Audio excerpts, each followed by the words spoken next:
being an artist is a tough decision and it's a long-term one. So, it just doesn't happen from one day to another. But in the meantime, well, it's all about pursuing a dream.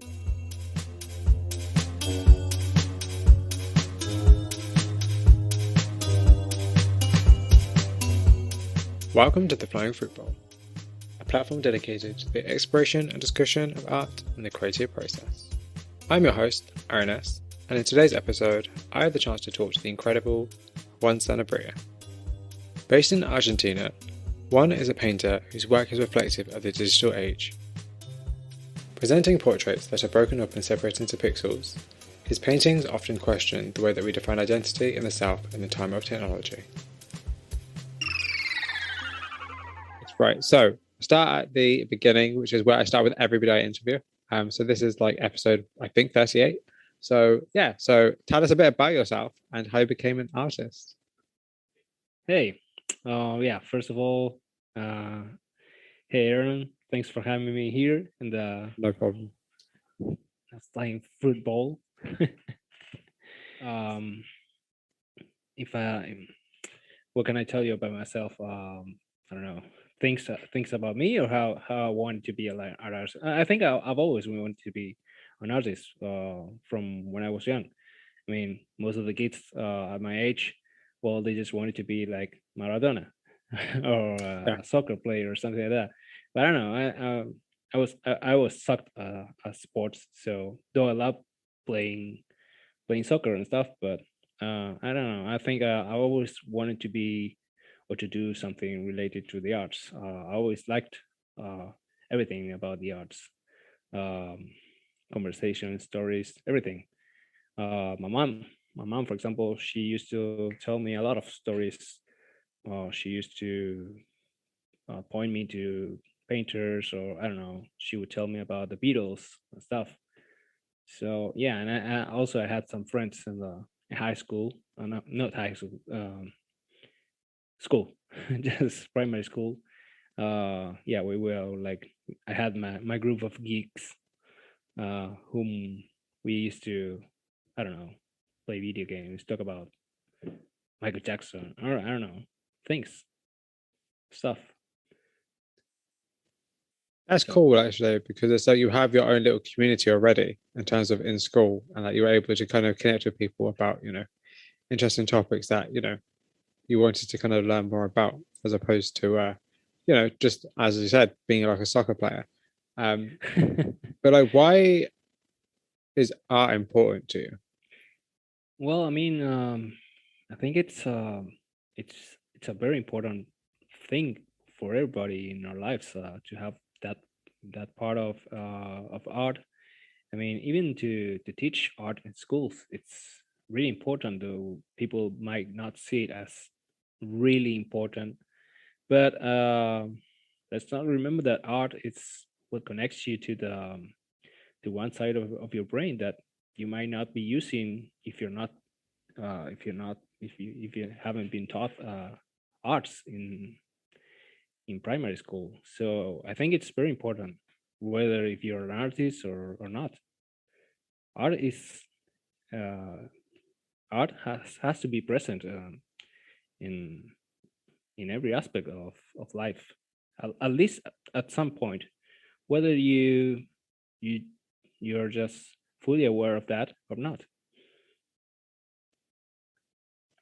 And you actually studied advertising as opposed to studying art per se. Um, what was the reason for that? And kind of has that actually helped you in your career as an artist? I think when I wanted to start, well, I finished high school and I didn't wanted to. I didn't knew what to study, and art wasn't a real thing. But I knew I wanted to do something related or a career that might be creative. And at that point, commercials were like um, there was a boom in the commercials that they were like doing these super funny creative commercials. Uh so that's why one day I thought, hey, I want to do that. as well. If that's a career I can pursue, well, I can go for I can go for that. So that's how I started. That's how I started studying advertising. Also, I don't know if this was the question, but I think that advertising or how you approach a piece, an advertising piece, has a lot to do with how you approach uh, an art piece. In what way? Mm, for example, um, well, you have to think. First of all, if you're dealing with an advertising piece, you have to think uh, who is the brand that you'll be speaking of. What do you wanna say? And you have to think it as a whole campaign. Sometimes you have to finish. You have to think a whole subject or what do you a whole idea for the whole campaign, not just for one piece. I mean, every piece has to be connected in the whole idea of the campaign, and you can take it that. I mean, you can think of a show just the same way, right? Yeah. You can think of your of your art the same way. I mean, this is what I am. This is what I'm saying. This is my message, and this is what I want to say. I mean, I'm the brand, right? And Yeah. this is what I say. This is what I want to say in this show. I don't know. Maybe another show I might say something else, but I'm always this brand, just doing these campaigns, right? So yeah, it's very connected if you think it that way.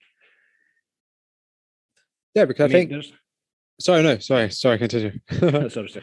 No, I mean there's a I know a lot of artists that or if you start digging into many of the artists, most of them has something to do or had something to do in the past with advertising. I don't know why, but there you go. Because I think for me, I think the interesting thing is that advertising is very much related to business and to kind of marketing. And I think marketing and business is something that's not ever really spoke about enough in the arts. So I think, Uh-huh. for you to have an advertising background, I think it gives you some kind of an advantage. Because as you said, you are thinking about audience, you're thinking about marketing, you're thinking about campaigns, you're thinking about brands, you're thinking about kind of more than just the creation of the art itself. You're thinking about the kind of dissemination and where it's going to end up and how you can attract people. So I think that's like a really, really interesting kind of background to have because I Uh-huh. think it gives you a very interesting insight into messages and ideas and how they can be spread and how they can be sold. So I think that's very interesting. Yeah, but that's the thing. I mean, you can be naive about the art world, but at the end, whenever you start getting more and more into the art world, you just discover, well, it's basically at some point it is a business.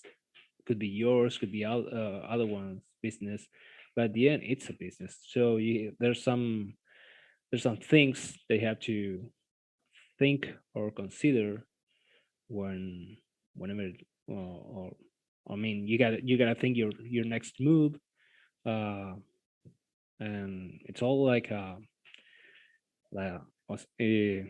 one move takes you to another. It's like a like a chess game at some Yeah. points Yeah. as well. Yeah, but yeah, you gotta be aware of that it is a business and you gotta take it as a business sometimes. And being said that, I don't know, like I told you, yeah, I know your point, but yes, it has a lot of uh, connectivity between these two worlds. They merge a little bit, a little bit. So I think that's very interesting. I think a lot of artists, both that I speak to and just artists that I kind of just know generally, that the business is not really spoken about that often in the arts. And I'm kind of curious to kind of know, like, do you think that there should be more talk about it, and do you think there should be more kind of um, education about business and art?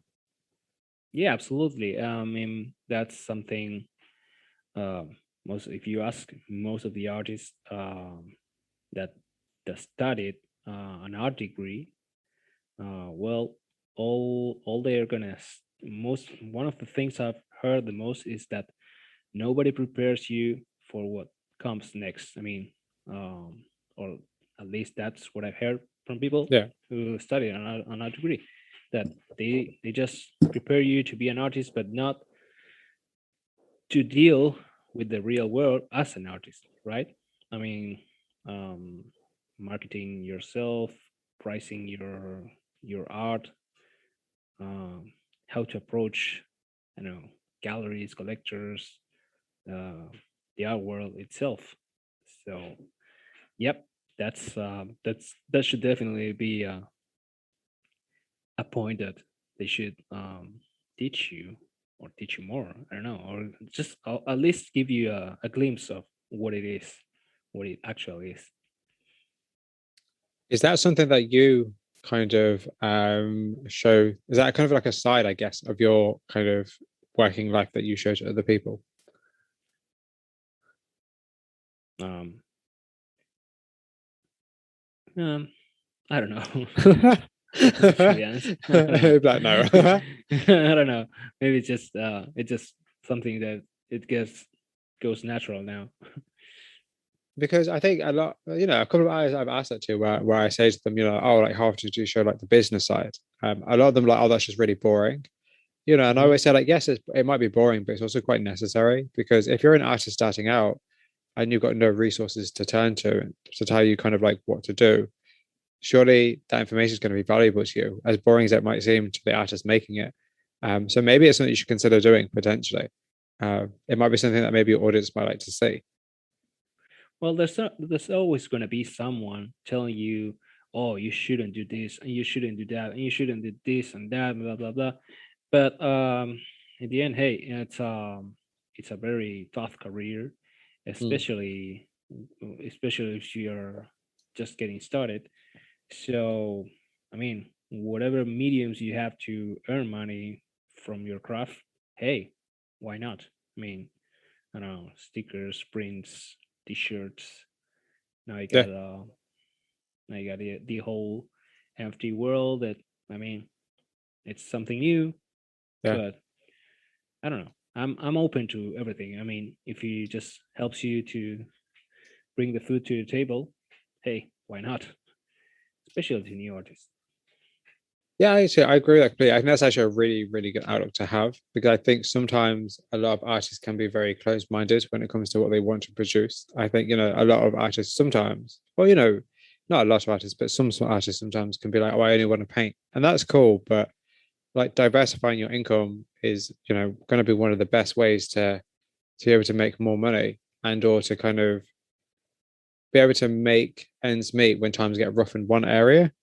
People will stop buying your prints because, maybe say shipping is being hit by COVID, for instance, but you Uh-huh. have like an online income somewhere, like that could be really good for you. Yeah, I mean, and it's like you think it's easy. I mean, but it's not. I mean, you just, I mean, we're just talking about prints and t-shirts and Yeah, stuff, and that's a whole other business. I yeah, mean, yeah, you get a pen, you get a produce, you get a you get a call, make the prints, you get a ship the prints. It's a whole, it's a lot of work. So, I mean, respect, yeah. No, right? I completely agree. And actually, it's kind of funny. I was thinking about this actually this morning. I was thinking, Uh-huh. isn't it funny that we live in a world where it's so easy to make money, but it's actually also very, very hard to make money? It's it's very interesting that I think I was just thinking about that this morning, weirdly. While walking. Absolutely, I Moment. actually was whilst walking to work this morning. Yeah, I was just That thinking. was a I was just thinking it's crazy because we have so many opportunities for different revenue streams and different kind of ways you can make money, but just uh-huh. actually making the money itself and kind of I don't know having everything set into motion is actually very difficult, and it's kind of crazy that I don't know. It's weird that we have so much access to things, but that Yeah, I doesn't mean mean, that things are going to go the way you think they're going to go just because you have access to them. I don't know. It's just something random I was thinking about this morning when I was walking to work.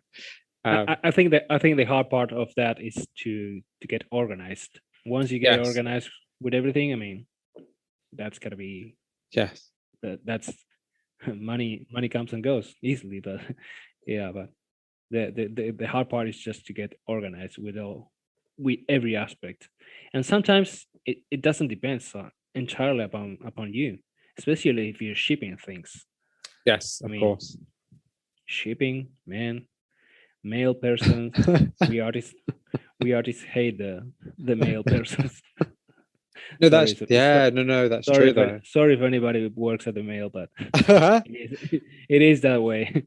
I mean, I put so much effort into every tiny little detail for you just to throw my box into the air, and when it clearly says fragile, right? Yeah, that's actually that's kind of like a good point though, because I guess you have to kind of give up control and give up kind of yeah, I guess yeah, that's a really good point though. Like you have no say in how things are going to go further on. As soon as you send them off to ship, it's kind of out of your Exactly, hands, and it's like you've got to hope that it arrives in one piece to the client. exactly. For example, as an artist, I'm just by myself. I do have entire control in everything except on that. So Yeah. yeah, I suffer a lot whenever I have a piece going somewhere from the moment I took it to the mail till it gets there. I don't know. I can be suffering. I could check the tracking number like 20 times a day. That's it, especially if it's like you're shipping a piece of work for a show or something where it has to be intact when it comes back to it. Like at the end of it, no, it has to get arrive intact. no, forget about it. It already happened. It already happened to me this year. Oh, Yeah, I paid a lot of money to mail and stuff, and it just didn't get in time. Yeah, oh, that's not clever. I think And no, that's no, not I good. think yeah, sometimes. Well, that's the only part of the of the things that we don't control, and yeah, it sucks. So, what for you would you say is the biggest challenge of being an artist? Survive.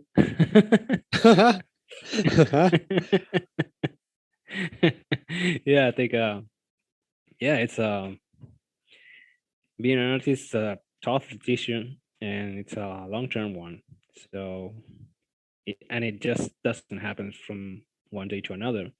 When it happens, it all happens like from 0 to 10 to 10, like boom. Sometimes it is that, well, most of the times it is like that.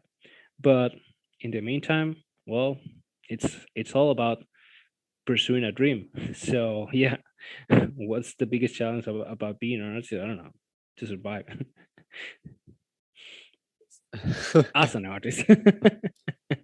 I mean, that's I like see. I like your realistic outlook. I like the fact you're not like oh, it's quite easy because it's not. It's a very challenging career, and I think it's kind of why it irks me when I speak to people and they just really dismiss the kind of idea of being creative, and it's kind of like you don't understand how much time and effort people put into it.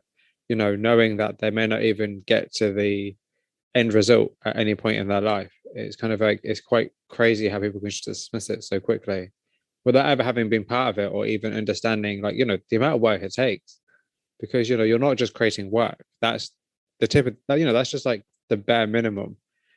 Mhm. you know um actually no, actually my bigger question to ask you is kind of like, other than like the actual creation of the work, what other kind of hats do you need to wear, and what other kind of elements are there to being an artist? um, well, mm, it's all there's a lot of discipline, and I mean, you can already be an artist without you knowing it. But if you want to be uh, a real artist, or at least pretend like to be a serious artist, well, you need a lot of discipline, perseveration. I don't know. You gotta be like having a good eye, to see something, whatever you can do, something different or not. I don't know.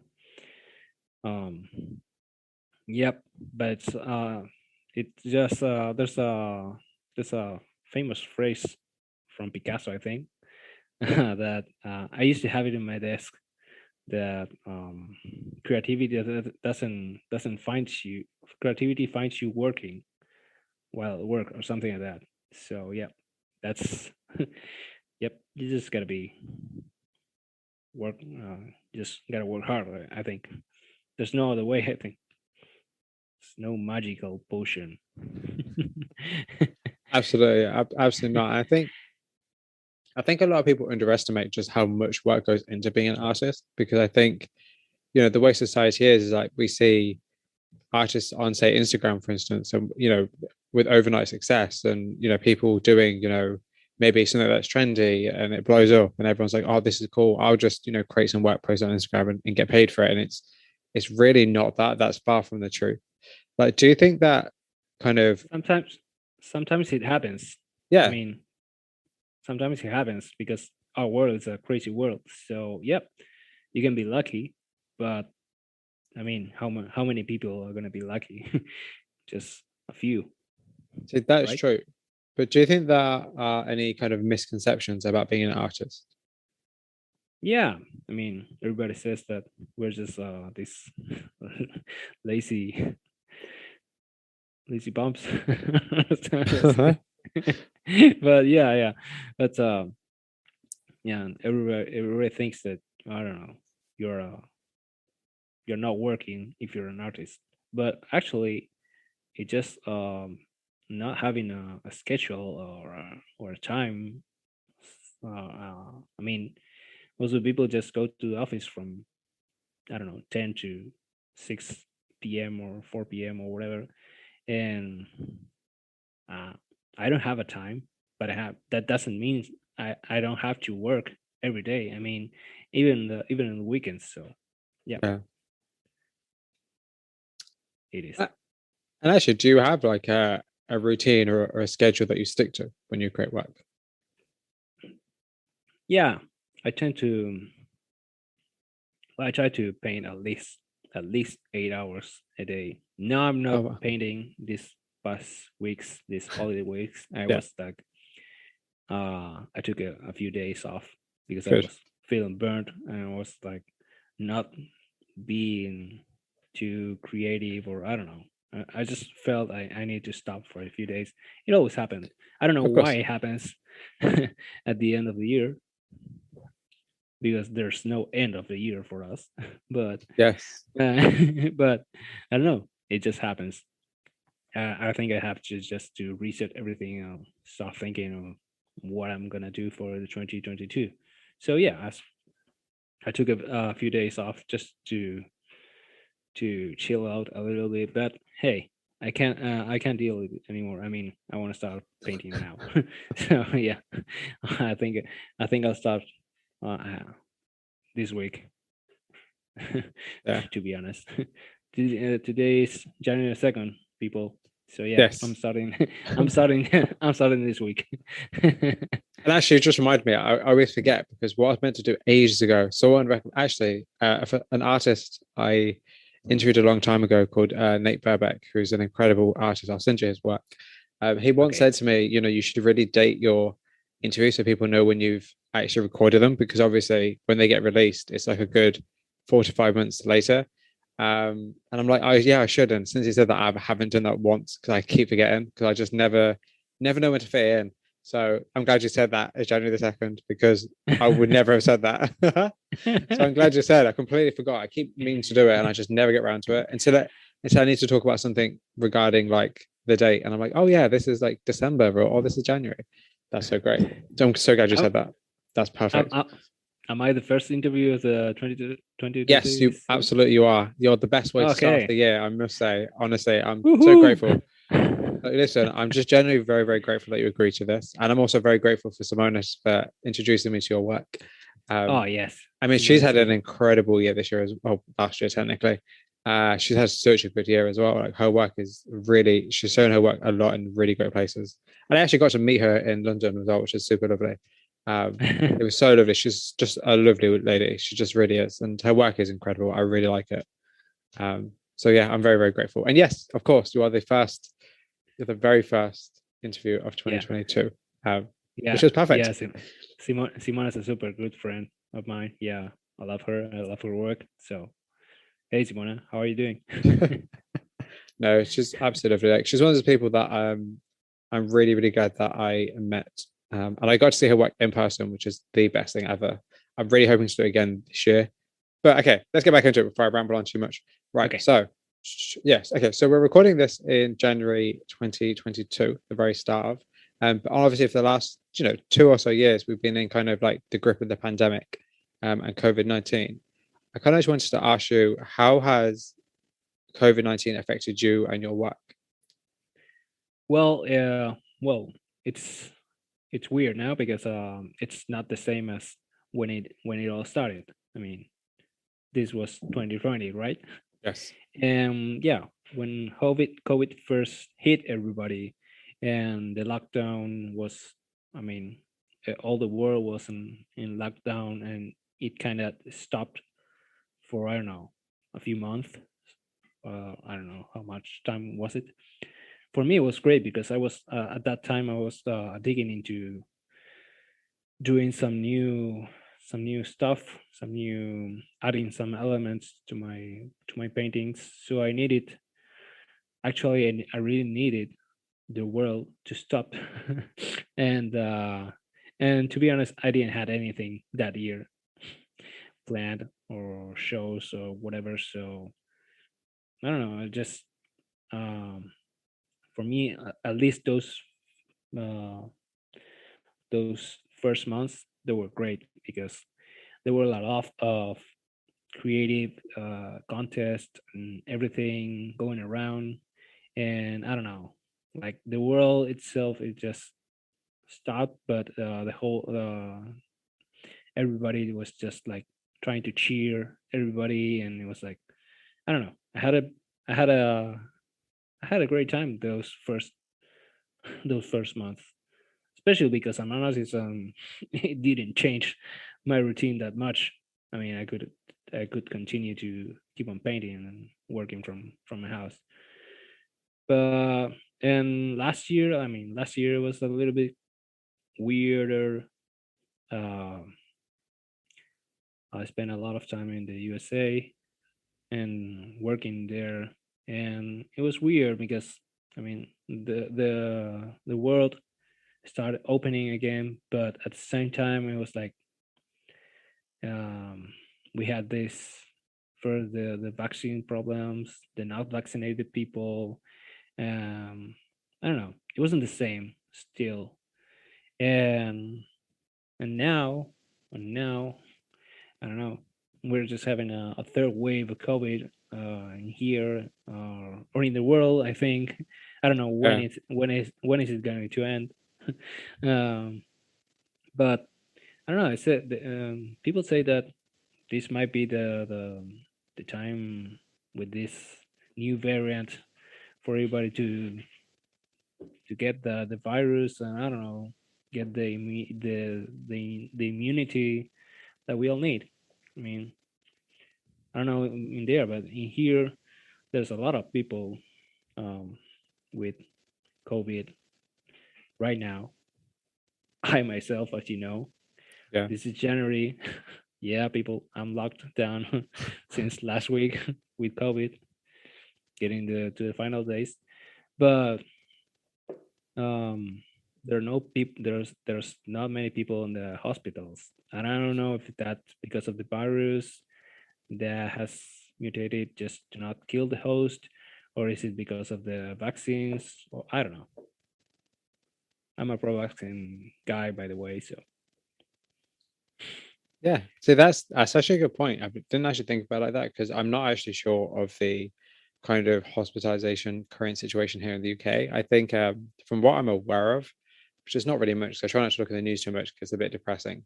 But yeah, of as far as course. I know, like the cases are like every day is becoming like a record number of cases every day. And the last time I looked, it was like 180,000 cases a day or something like that. But then you're right. We don't like that's a large number and it seems kind of scary, but we don't think about how many of those cases have ended in the hospital and like, kind of the seriousness of those cases.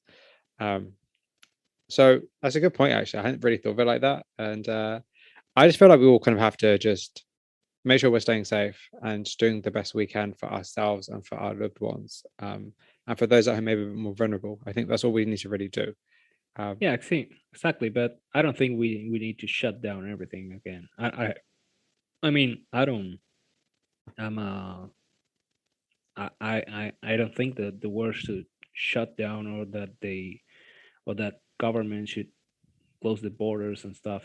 I mean, right now, at this point, I think we will have to get used to live with this thing.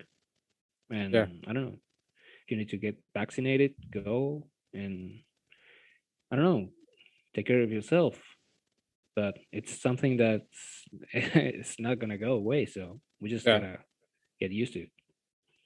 Anyway, let's not talk about this fucking virus anymore. No, but so the reason I asked about it, because I kind of wanted to ask you, like, there was a reason for asking. So, Yeah. not just to get people riled up about it and talk about it and give it more attention than it already has had over the last 2 years, but the kind of idea was to ask you kind of like, how do you think that the way that we're all kind of, I guess, cooped up inside more, or we're spending more time at home, affected kind of the arts and the way people are viewing art? Do you think, because art's had more of a spotlight, I think, in the last 2 years than it has had in a while, that more people are looking at their bare walls and being like, oh, I want to buy some art. Like, do you think it's had a positive effect in terms of like for you and your work and more people seeing your work? Ah, definitely. It did happen. Yeah, you can. Um, a lot of artists had a lot of requests during the pandemic. And galleries, if you ask galleries, they'll tell you that maybe their best to date was to 2020. So, yeah, I think there's a lot of that happened. I think let's talk about your work actually. Let's get into your work then. Can you Okay. just describe it for people who may not have seen it? Well, um, it's my work. I used to work a lot on portraits Yeah. before getting this style. So I love doing portraits. I've always loved painting portraits. So I I could say I portray people in the modern days, um, where everyone is everywhere but nowhere at the same time.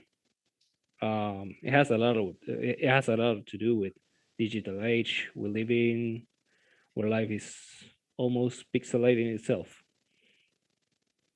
So I I I I use a lot of those elements in my paintings, my portraits. So where did your interest in figurative art come from? Well, I think it all started back in the days. I was super into surrealism and surrealist painters like Dali and some others.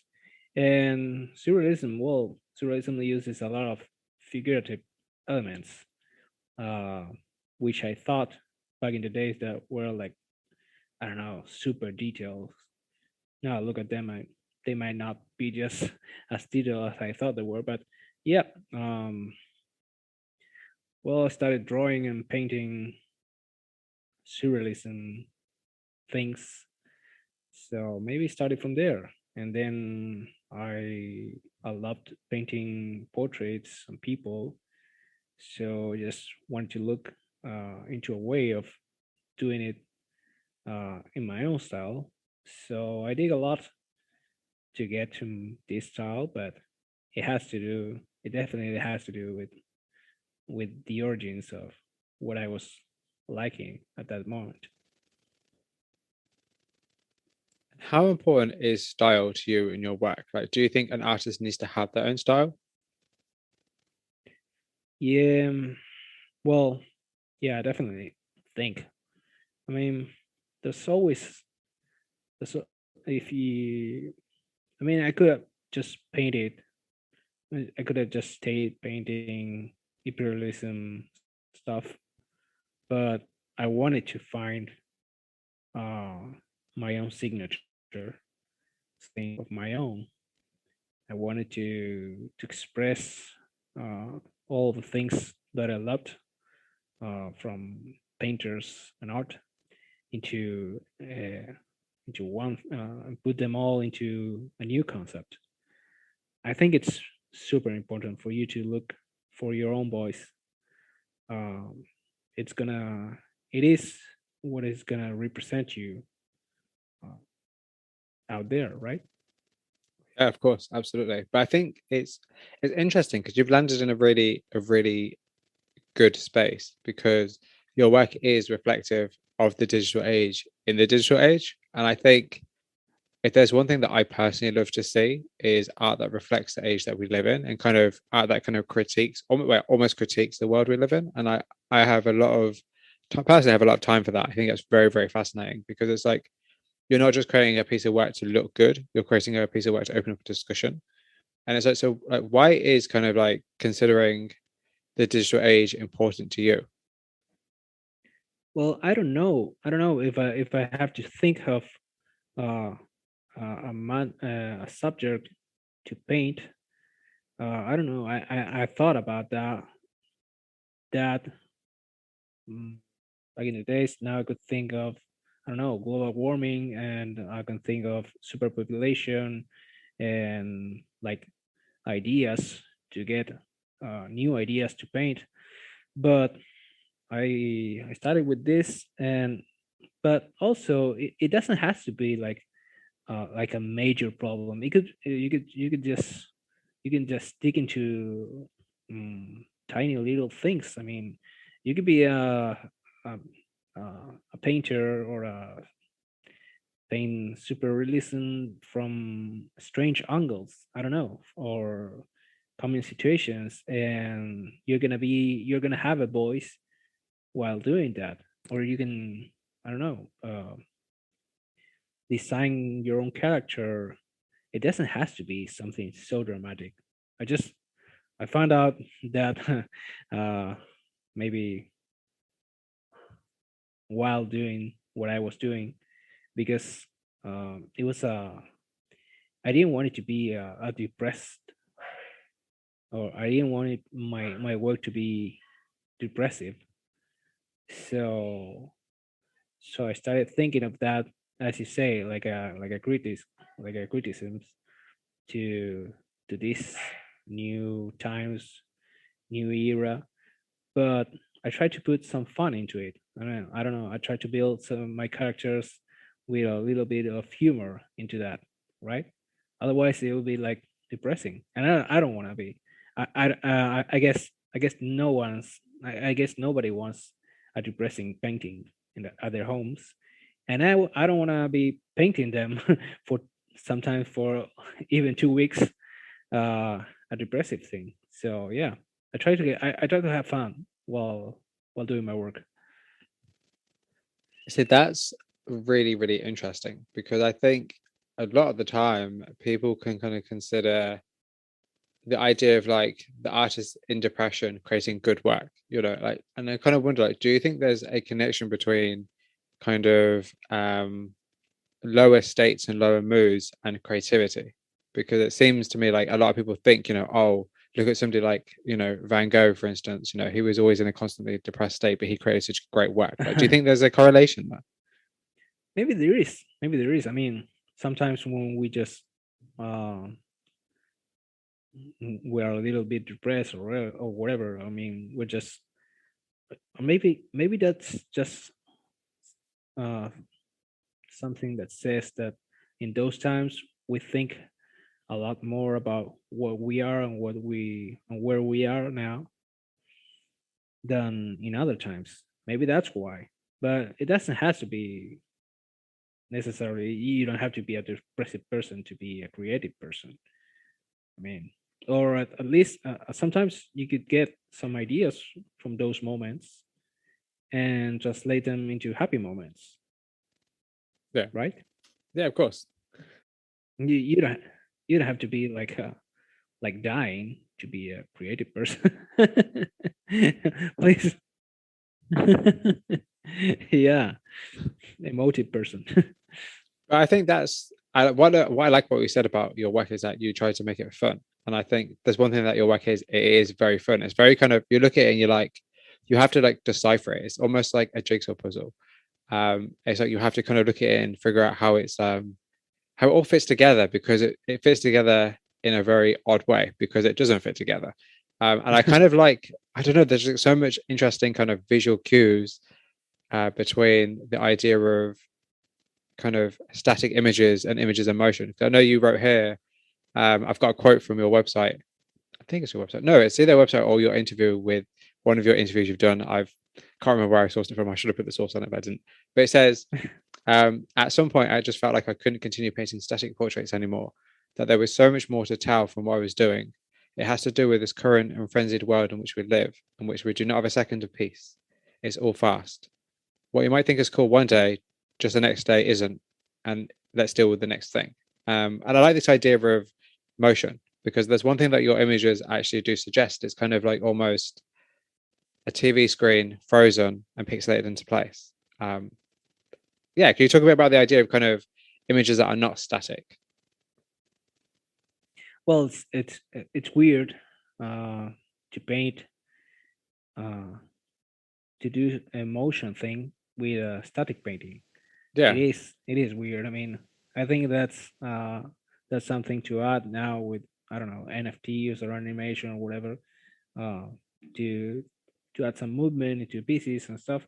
But hey, we're just talking about paintings, right? And yeah, and it's weird. I mean, for me, it's painting, doing a portrait of a person. I tend to take a lot of pictures from that person, and I don't know, use a lot of poses, and you can tell if it's the same person, the same clothes and stuff.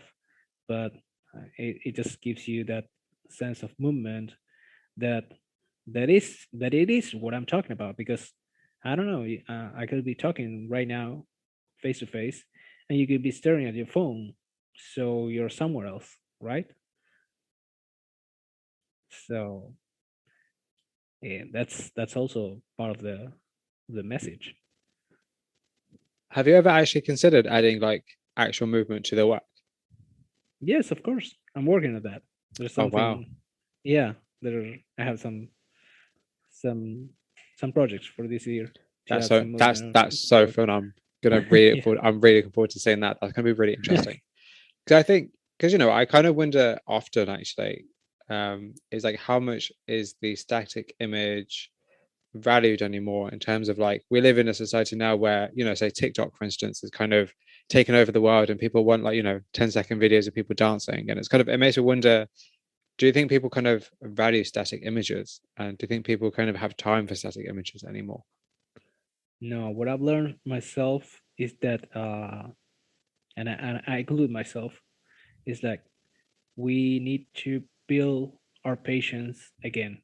I Yeah, mean, I don't have patience, and I think people doesn't have patience for anything nowadays. I mean, I could post something, and I could write something about that, and if it's too long, people just won't read it.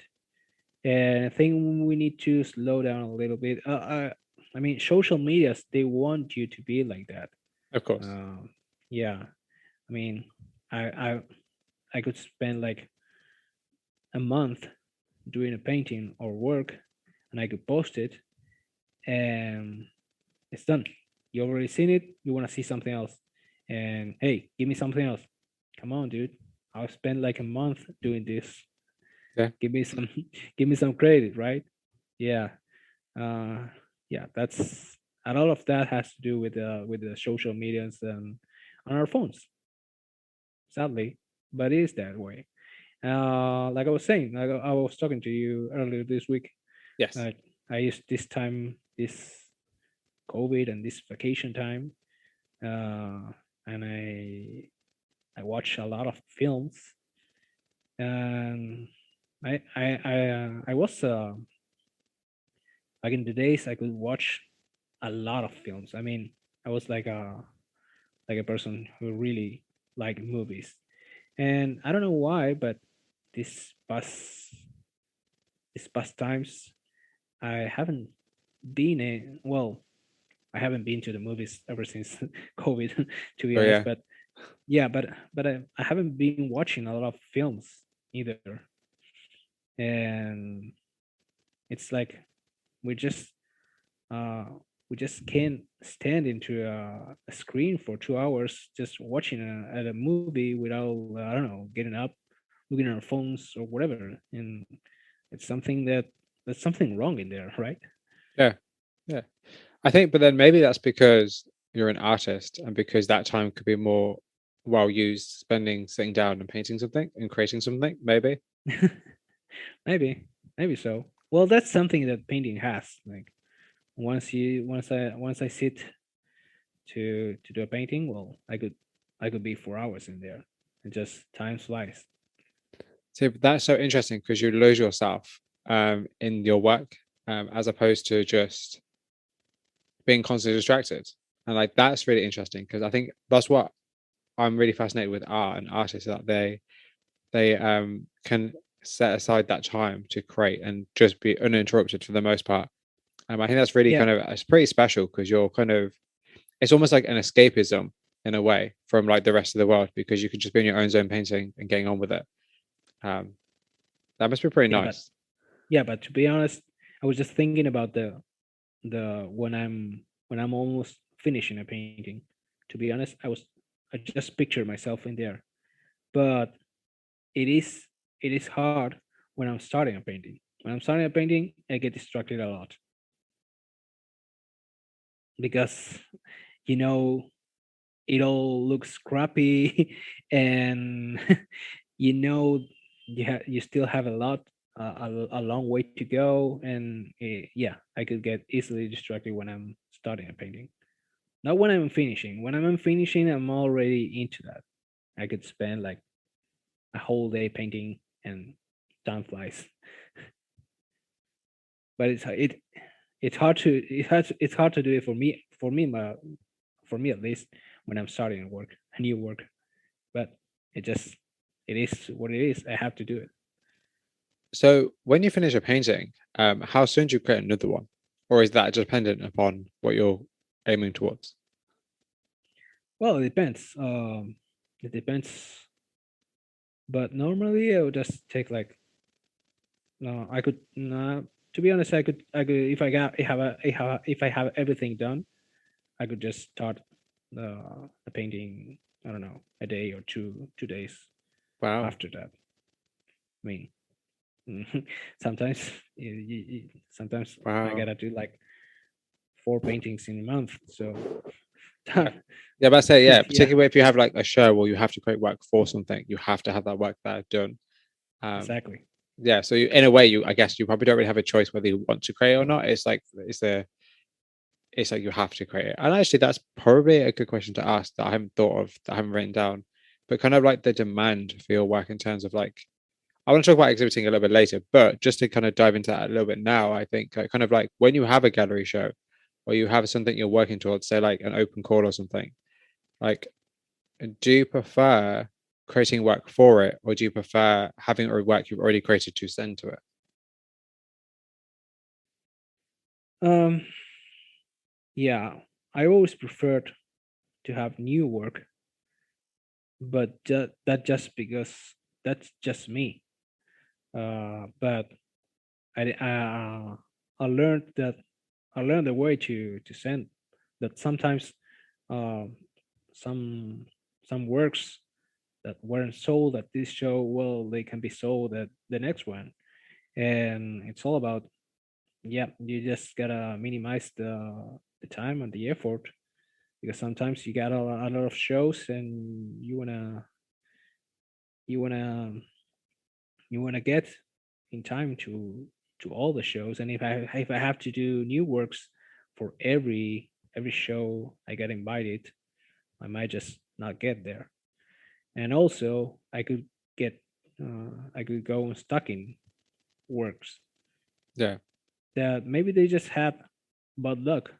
I mean, I had a few paintings last year that weren't sold at one show, at one particular show, and then I sent them to another show, and uh, all of the three pieces were just sold out. So it just it has to do sometimes with the audience or Absolutely. Yeah.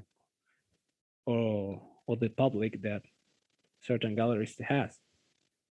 It just doesn't have to strictly do with your work. Yeah. Yeah, that's kind of a good consideration for artists to think about in terms of like it's not always about whether your art is good or not. It's kind of more about the opportunities it will get to be seen by the people it will be seen by. Because you're right, like you having like an art fair is going to have a different audience to you having an exhibition, which is going to have a different audience to you having a solo show or a group show. It's kind of like there's different audiences for each of those and different kind of people who are going to come and go. So it's kind of like and also who you're showing with as well is going to play a large role in how people respond to your work. Um, so that's actually a really good consideration I've never really thought of actually. I'm glad you said that. Yeah, of course, it has to do a lot with with the galleries you're showing, and with the people who's going to be attending to the gallery. Sometimes also has to do with geographic parts. I mean, um, it's not the same. For talking about the USA, it's not the same the West Coast and the East Coast. Yeah, It's not the same London. It's not the same the French art, yeah, or I don't know, Asian art. yeah. That's that. Every Yeah. every geographic region, I don't know. People tend to go more into this kind of stuff than others. So that's true because a really good example of that is like lowbrow surrealism is very kind of big in America, but Hmm. here in the UK, it's not particularly. You won't really see it necessarily. Whereas in say like if I go to London tomorrow, I'd probably see a lot more street art. Maybe that's just London, but I see like a lot more street art. It might be the same in America, but like I don't know. Like you're right. That's a really interesting consideration. Again, I hadn't thought about that either, in terms of like where you're from plays a large impact on the art you see and also the art you might also produce. That's very, very interesting. And also stuff like America, for instance, is like Americana, for instance, is always very fascinating to me as somebody from the UK. And it's like I love seeing artists paint, say, buildings in America, but then to the Americans, that's probably just it might potentially be boring because that's what they see every day. Like that's actually a really good point in terms of like where you're from can really take kind of your tastes as well. Yeah, of course it does. It has a lot to do. Even though now with all the apps and Instagram and Twitter and whatever, you're just familiarized with more with the arts from these regions, right?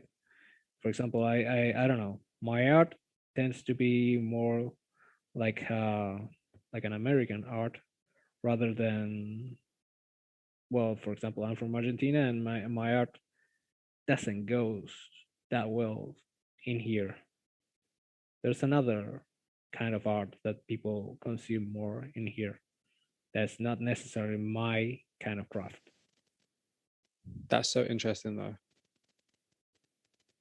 Yeah, that's interesting to think about actually. So maybe it's like it's actually not a case of whether the art is good or not. It's more kind of like what is the right kind of audience for this piece of work? Because it might not be the audience that you have access to or are able to cultivate so quickly. So that's actually a really, really interesting consideration that I've never thought about. So that's very, very cool. Um, that wow, No, there's that makes me think about a lot of really cool different things. I'm like, oh, that's really interesting actually. yeah, those are just some things that you go on. I mean, learning through different episodes in your life, also by talking to other um, artists. I don't know. I have a lot of friends. I have more art friends outside of my country than my own country. So it's weird, right? That is weird, and I can.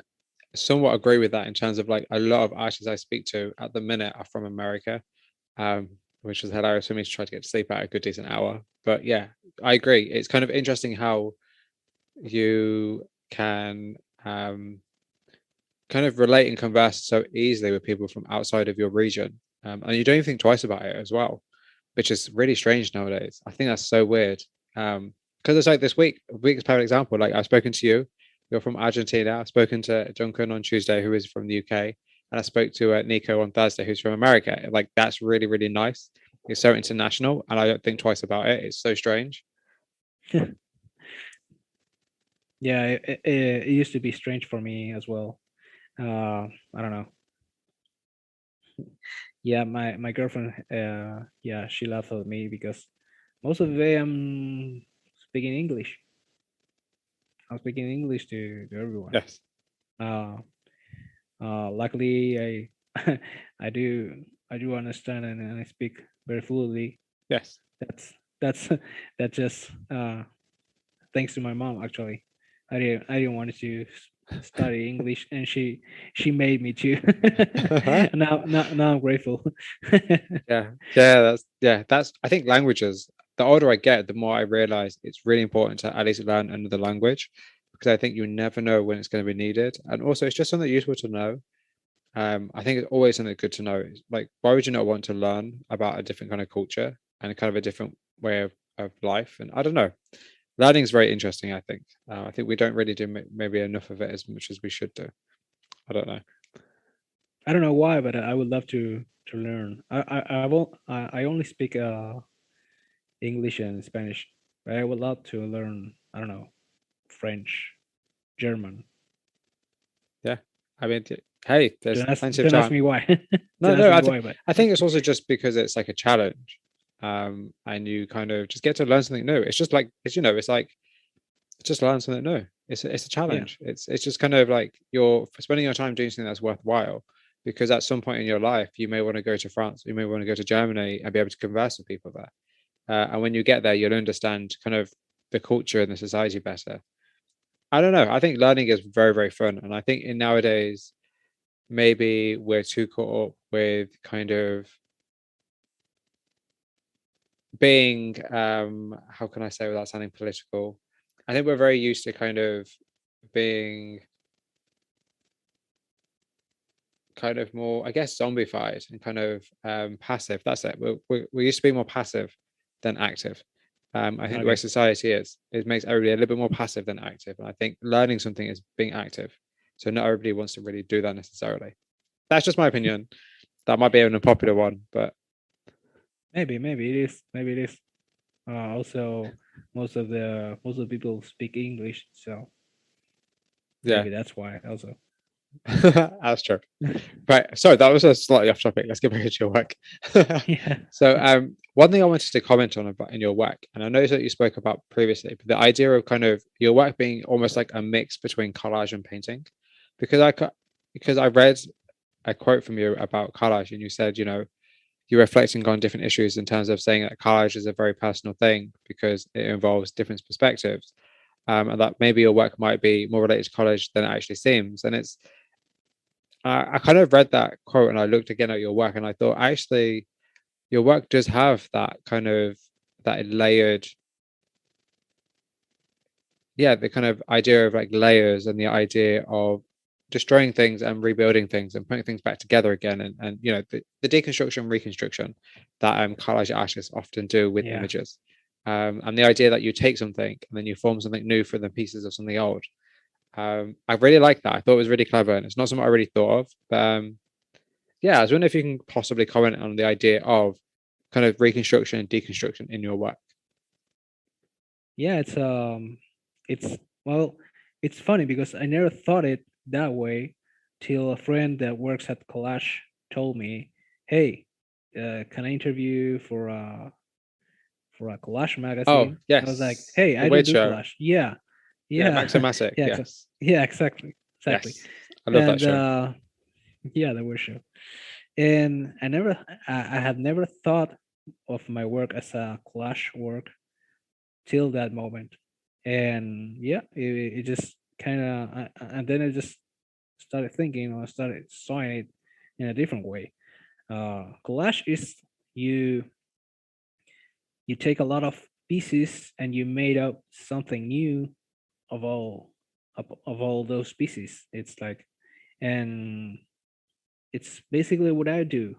What I do, because I tend to work with photo reference, and I cut them and I paste them and I put I go on composing my new pieces on the computer, and it has a lot to do with collage.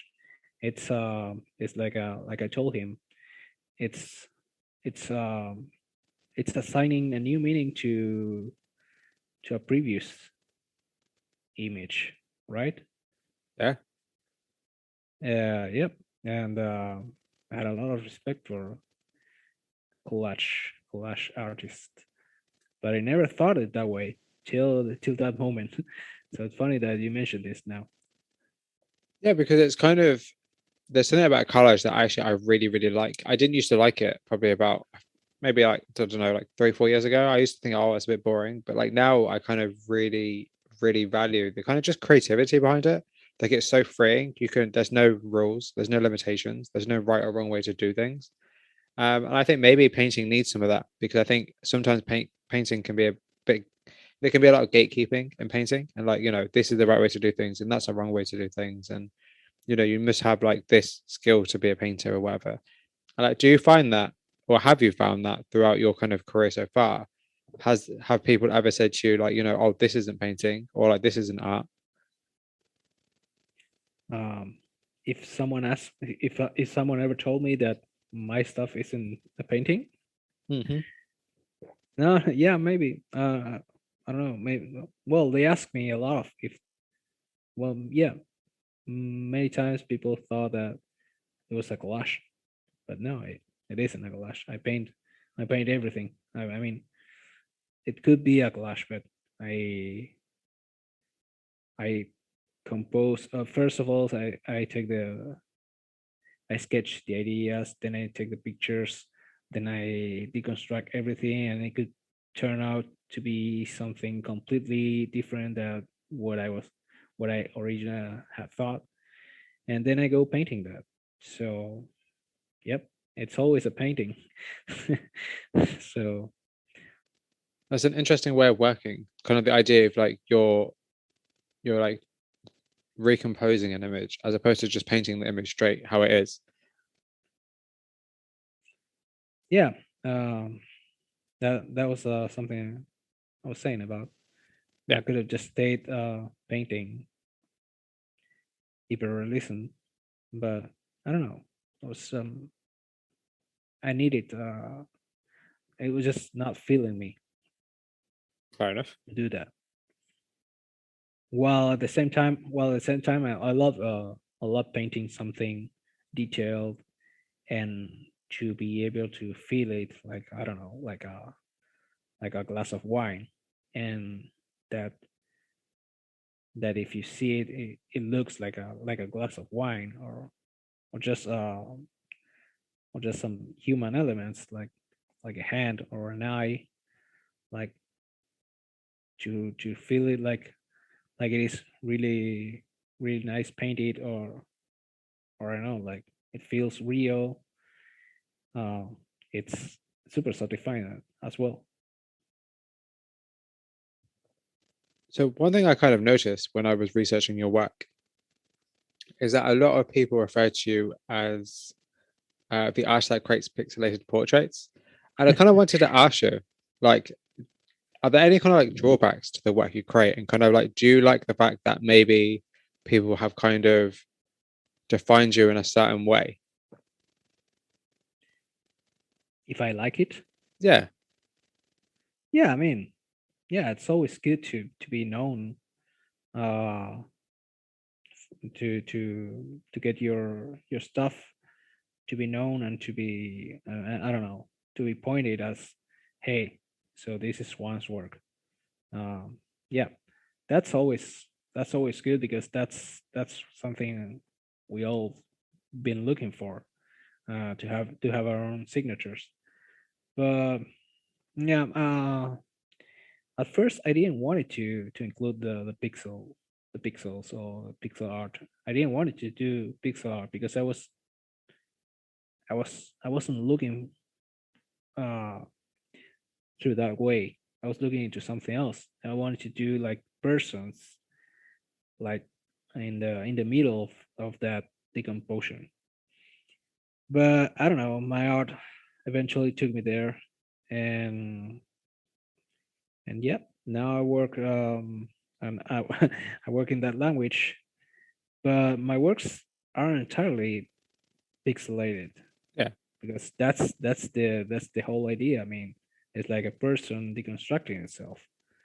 So yeah, I'm not pixelated, entirely pixelated. My characters aren't entirely pixelated.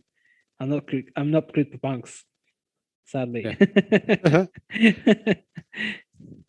No, because I just But think it's I just the reason I ask is because I just think it's very interesting how other people define you as an artist as opposed to necessarily defining yourself. And I think that's kind of it's a good thing because, as you said, it means you've got your own style, you're doing your own thing, you have a very, you have a signature, as you said, but it also means that people are kind of almost restricting what you are capable of. Because if you wanted to change your mind tomorrow and do paint something completely different, it may not be as easy for you to transition because people know you for a certain particular style.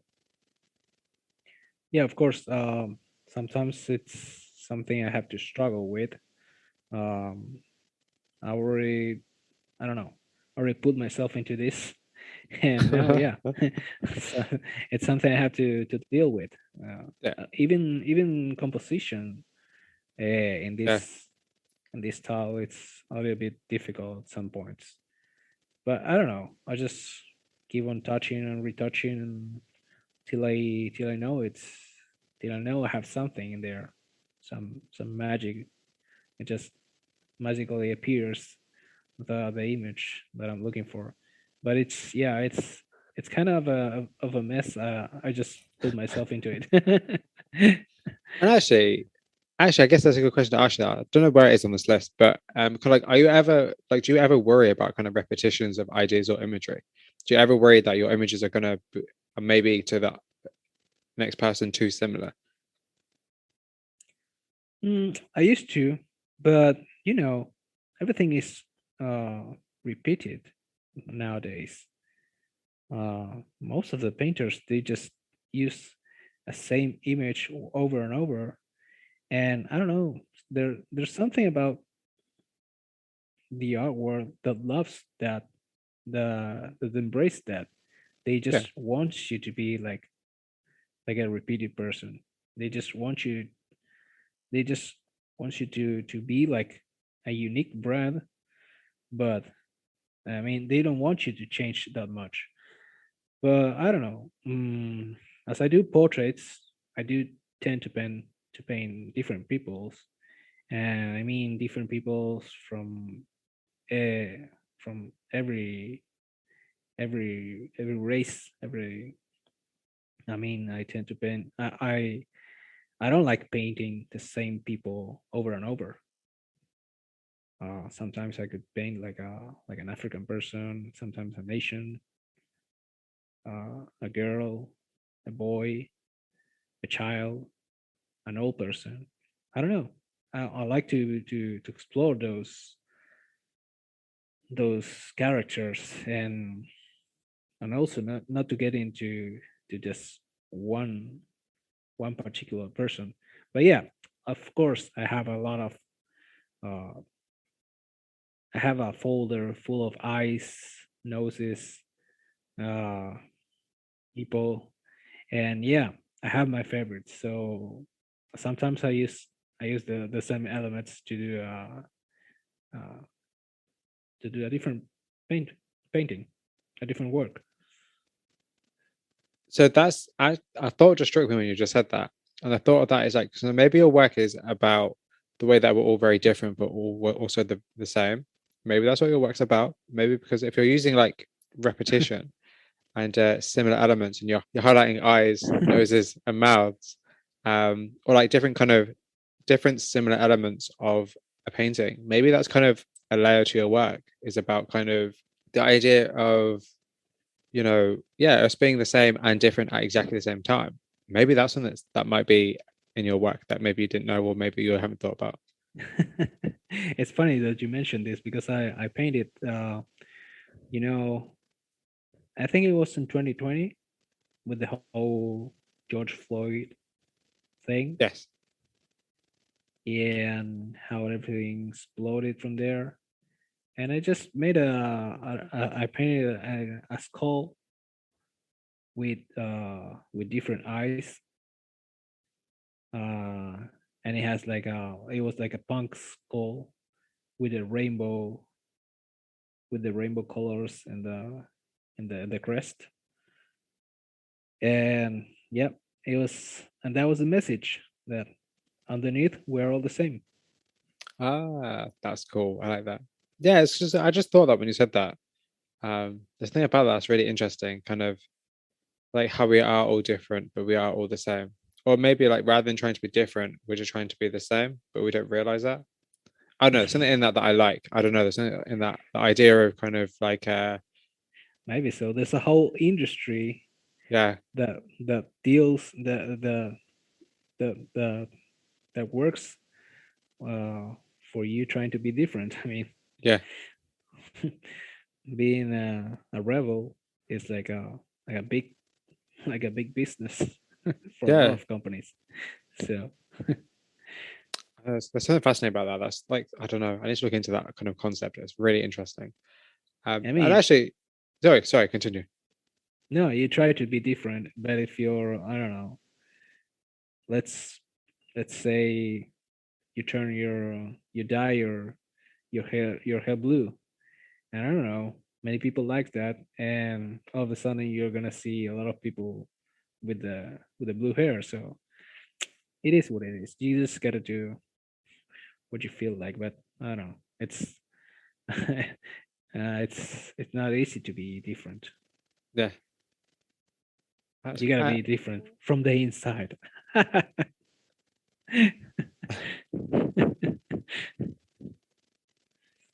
that's a very interesting thing to say. I think because I think actually personally, I think we're all quite similar inside. We just don't realize it. Mm, Um, yeah, I think we're all very similar. I think we all go through similar things and we go through similar kind of worries and issues. But yeah, maybe we just react to it differently, so it just seems different. But actually, we're all pretty kind of similar. Maybe I don't know. It's just a kind of an observation I've had over the last probably a year or so, talking to more people, like particularly artists. A lot of artists are actually very, very similar. They just have very different ways of expressing themselves and very different views on like the world and their reaction to the world. But everyone's quite similar in a way. I don't know. It's very interesting. It's very interesting. yeah. It's super fun, right? Absolutely is. Yeah. I tend to I think the same. I think that I don't know the the artist niche Yeah, is like, yeah, it's pretty, yeah, we're just pretty much alike with yeah. your artist. So I went to. Sorry, again. I'm sorry. I distracted from your work. um. So how do you choose who to draw? Well, um, I don't know. It has something to do. It's like some tiny details you can get from people if you. I mean, if you're talking about choosing a particular person to paint that I want to paint, I don't know. It has some. I don't. Maybe this person has a mock or something that I like, or I don't know. It just the the image that this person represents. Uh, if I had to choose someone in particular, otherwise it's just sometimes it's, hey, I need a friend. I need I need this. Hey, can you help me for this idea I have? Okay, and that's it. But if I would have to choose a particular person, yeah, it would be like the tiny details. That's so interesting because that is, as you said earlier, that is one of the cool things about your work is that the people you paint are varied. It's not just the same person. It's not, just their standard, your typical standard good looking character. It's like it's people of all ages, all sizes, all races. And I can really respect that, because I think sometimes artists don't want to broaden their horizons, and maybe they're not sure if they'll do a good job painting, say, somebody of color, or painting, somebody from a different ethnicity and do it well. So, I must say, actually, I have a lot of respect for you for doing that, because I think it's nice to see that, and it's also nice to see that you're reaching out to different audiences, and people can feel very included when they look at your work. So yeah, I just want to say actually that I have a lot of respect for you for doing that. Thank you so much. Yeah, it was something I discovered over this past year, because when I started, I didn't actually I didn't saw anything wrong in there, but yeah, it's like there's a whole issue. I mean, some artists, they just tend to paint. I mean, I'm talking about figurative artists. They just tend to only paint these color people, for example, or I don't know, some I don't know, uh, Caucasian artists. They would just paint Caucasian people. Asian artists, they would just paint Asian people. Yeah, And for me, the way to be uh, against any racial issue is to paint everybody. yeah, I don't want to be. Also because I don't know. I couldn't think of just painting a kind of people. It would be boring for me. I love painting everyone, every ethnic, everything, everyone, and that's my way. That's my way to include everyone. Also,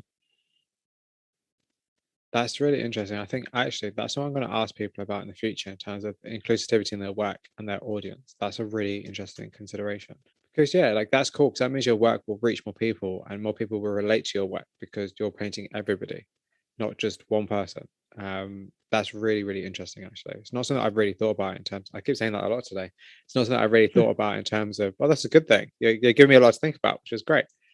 It's not something I really thought about in terms of like artists and kind of the kind of characters they create, how the audience can parallel that, and how that can also shut off some of the audience, or it kind of can disengage some people. Maybe that's kind of quite interesting, actually. Um, yeah, I'm not. I'm not criticizing anyone.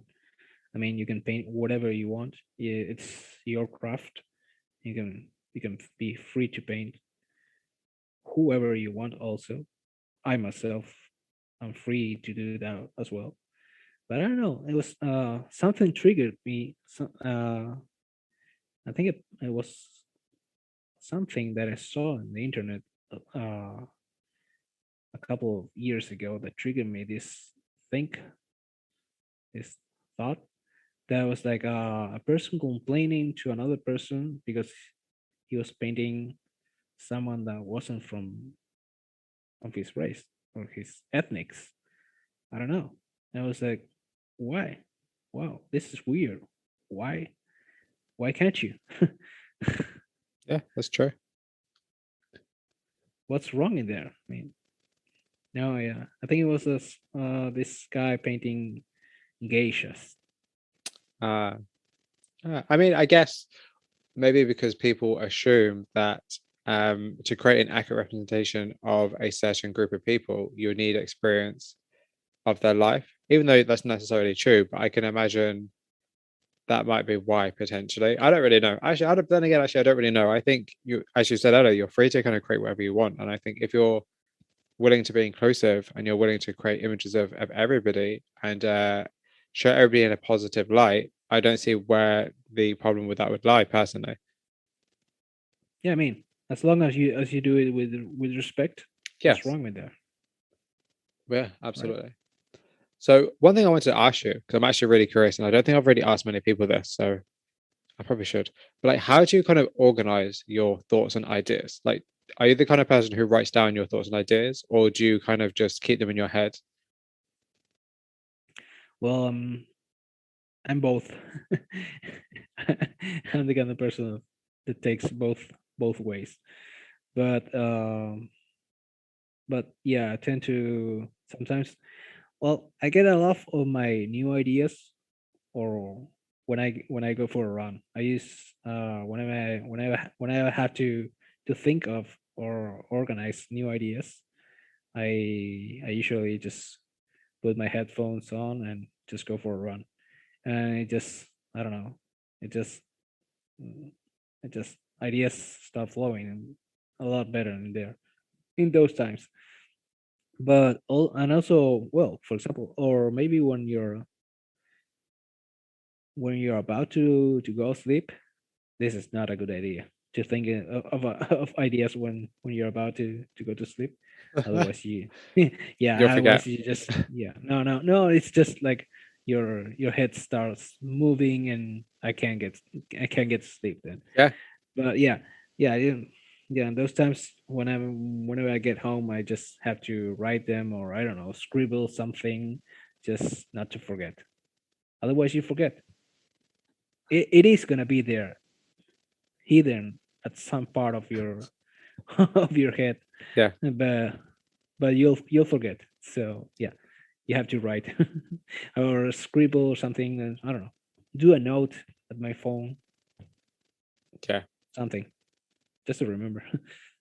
Otherwise, you think, yeah, it's like, oh, yeah, I'll remember this, and 15 minutes later, you're totally blanked. So yeah, it happened. So, how do you know when a piece of work is finished? um, well, as I compose in the computer, sometimes I already know before I start painting it, because I already finished it in my computer, and then I have just to translate that into the canvas that I'm going to paint. So sometimes I already know that when the work is done before starting work, before already starting the piece. So yeah, but it's otherwise it's I don't know. You just know. Just there's I just go on composing till I get till I get some magic out of it. Otherwise, if it looks crappy, then it might just be crappy. But and maybe I could show that to someone else, and it could be fine. But I know it's crappy, and Yeah. I don't know. I don't feel comfortable with how it looks. So I have to compose and decompose till I find it like there's something there till I find I don't know, there's some magic or something there that I like, and that's when I know. Have you ever composed an image and then painted it and it's turned out differently to how you composed it? Yeah, of course. Yeah. mm, maybe maybe I did that more in the past, where I Okay. was just leaving some parts uh without, when I wasn't composing everything, and I was just leaving some random parts for me to fill them uh, later on in the canvas to figure out later on. Um, I haven't been doing this, been doing it that way. I don't know, in these past works or these past years, but that's something I definitely do whenever I do murals, for Yes. example. Whenever I go for murals, yeah, it's like I have this notion or idea of what I want to do, but it always ends something. The wall is always different, or I don't know. I find something to feel or to do out.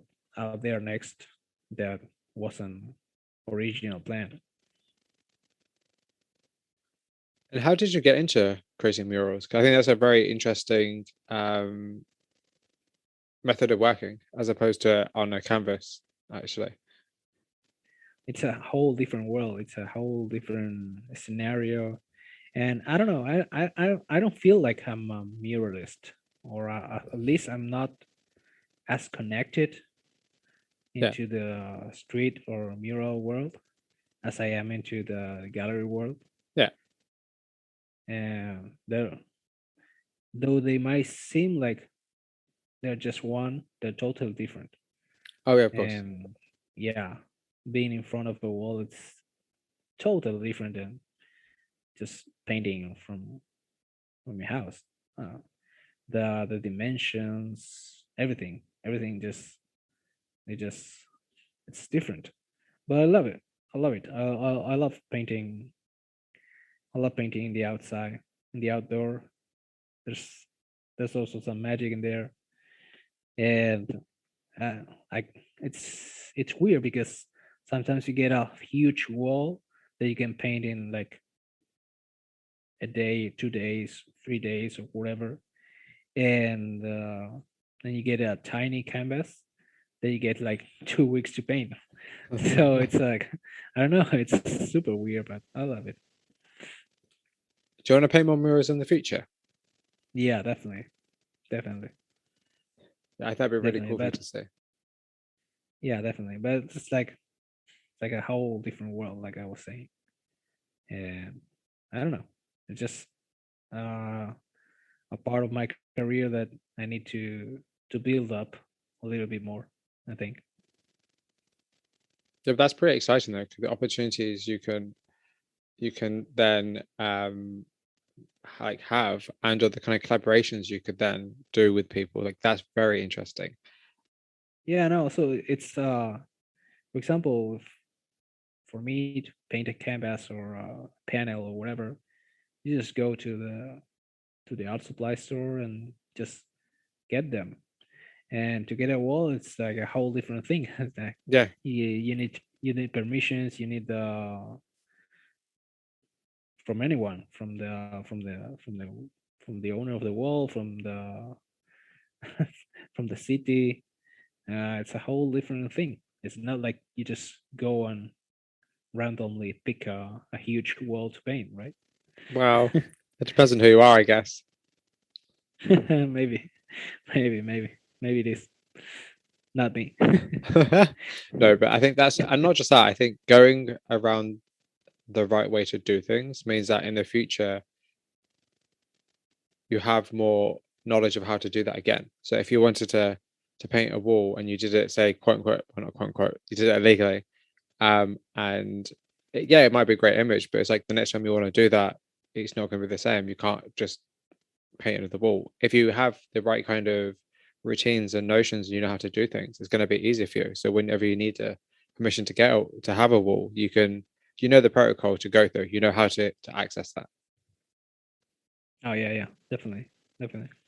Yeah, but like I told you, like that's a part. Yeah, I want to build or start building a little bit more. At least maybe this 2022. Who knows? Yes, absolutely. Why not? No time like the present, as they say. Yeah. They say, but depending on what present they live in. But yeah, cool. Um, so I want to kind of pivot slightly and talk about exhibiting, if you don't mind, because you've had a lot of exhibitions over even just like the last year or two. You've done incredibly well in terms of exhibiting your work and getting your work out there, and you've had quite a lot of varied shows in different parts of the world as well. So I kind of wanted just to ask you, like, how have you found exhibiting, and how did you get into it? Well, I started like I like I'm from a small town in the north of Yeah, Argentina, so it was like all the access I had was just going through these open calls, and I don't know, I got rejected a few years till I finally got accepted into one, and I thought that was it. Okay, this is the this is it. now I'm gonna be called. And that particular year, that first call I got into, well, it went like a whole year without anyone calling again. Oh So wow. yeah, but I don't know. It's like the that's what we were talking about earlier before. Yeah. It's whenever you're a new artist, it's super hard and sometimes super frustrating. But you just need to you gotta be tough and have some discipline and keep on working, keep on moving, and I don't know. Eventually, things come. Yeah, it's like And perseverance. You have to remember you're going to be rejected. It's yeah, just the way of the journey of your art. Like it's going to happen. and You just kind of have the to get way to used to it. get the way to get called, the way to get to sell and whatever, is like to keep on moving. I mean, shows the more you show your work, the more the people will get to know you, and I don't know, the more you're gonna be called again. And it's just that it's not sometimes it's not easy because I mean, hey, everybody would love to show to show everywhere, but it just so getting through that barrier is like the hard point. What has been your favorite place to show in so far? Um, I don't know. I loved I don't know. I loved everywhere. Everywhere I showed, there's something. There's some. I had some stories, or I don't know. It was nice to be seen. For example, I showed in Australia. I never thought Wow. of I would have my work would have got into Australia. It was one of my first international shows, and also I don't know, Art Basel in Miami. That was nuts for me because I was super new artist. This year I showed with some of the galleries that I've always followed, and they reached out to me, which was super Wow. crazy. So yeah, those are the. I mean, sometimes I don't know. It also doesn't it doesn't it's not entirely up into the place that you're showing, but also it might be just I don't know showing at some gallery that you always wanted to show with. That's crazy. Yeah. That's really, really cool though. That's very, very cool. And I think it's nice. Well, it must be nice for you to know that your work is being seen by such established people and people that you know, are familiar with. Yeah, and that these people that you always looked into it, they're just now talking about your work and saying how cool it is. Yeah, that's the best feeling, I guess. So I'm kind of curious, like, do you feel like you're part of a wider art community?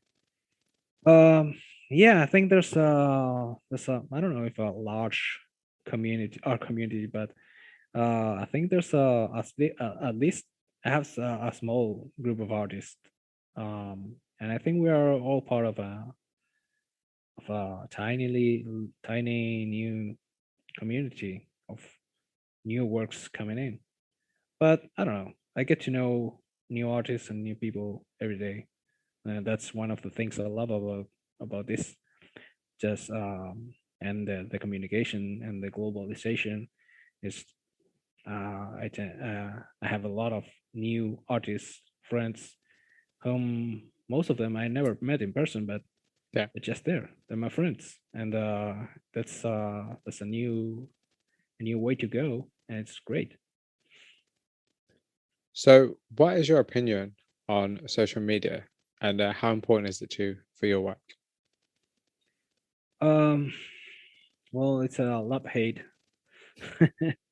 thing I have with social media because it's everything's changed now. When I started, Instagram was the coolest app you could use, and now it kind of isn't. Uh, the algorithm and everything just kind of fucked everything up. But yep, I can't complain. I made my whole career up of social media, so I really can't complain. So do you think that with kind of like the more followers you have and kind of the more mounting like the popularity, that's it, with more like kind of more popular the more popularity you have, do you feel like a pressure to have to create more? Not actually, not actually. I mean, the pressure's always there. Uh, I guess I had more pressure when nobody knew what I was doing, than now.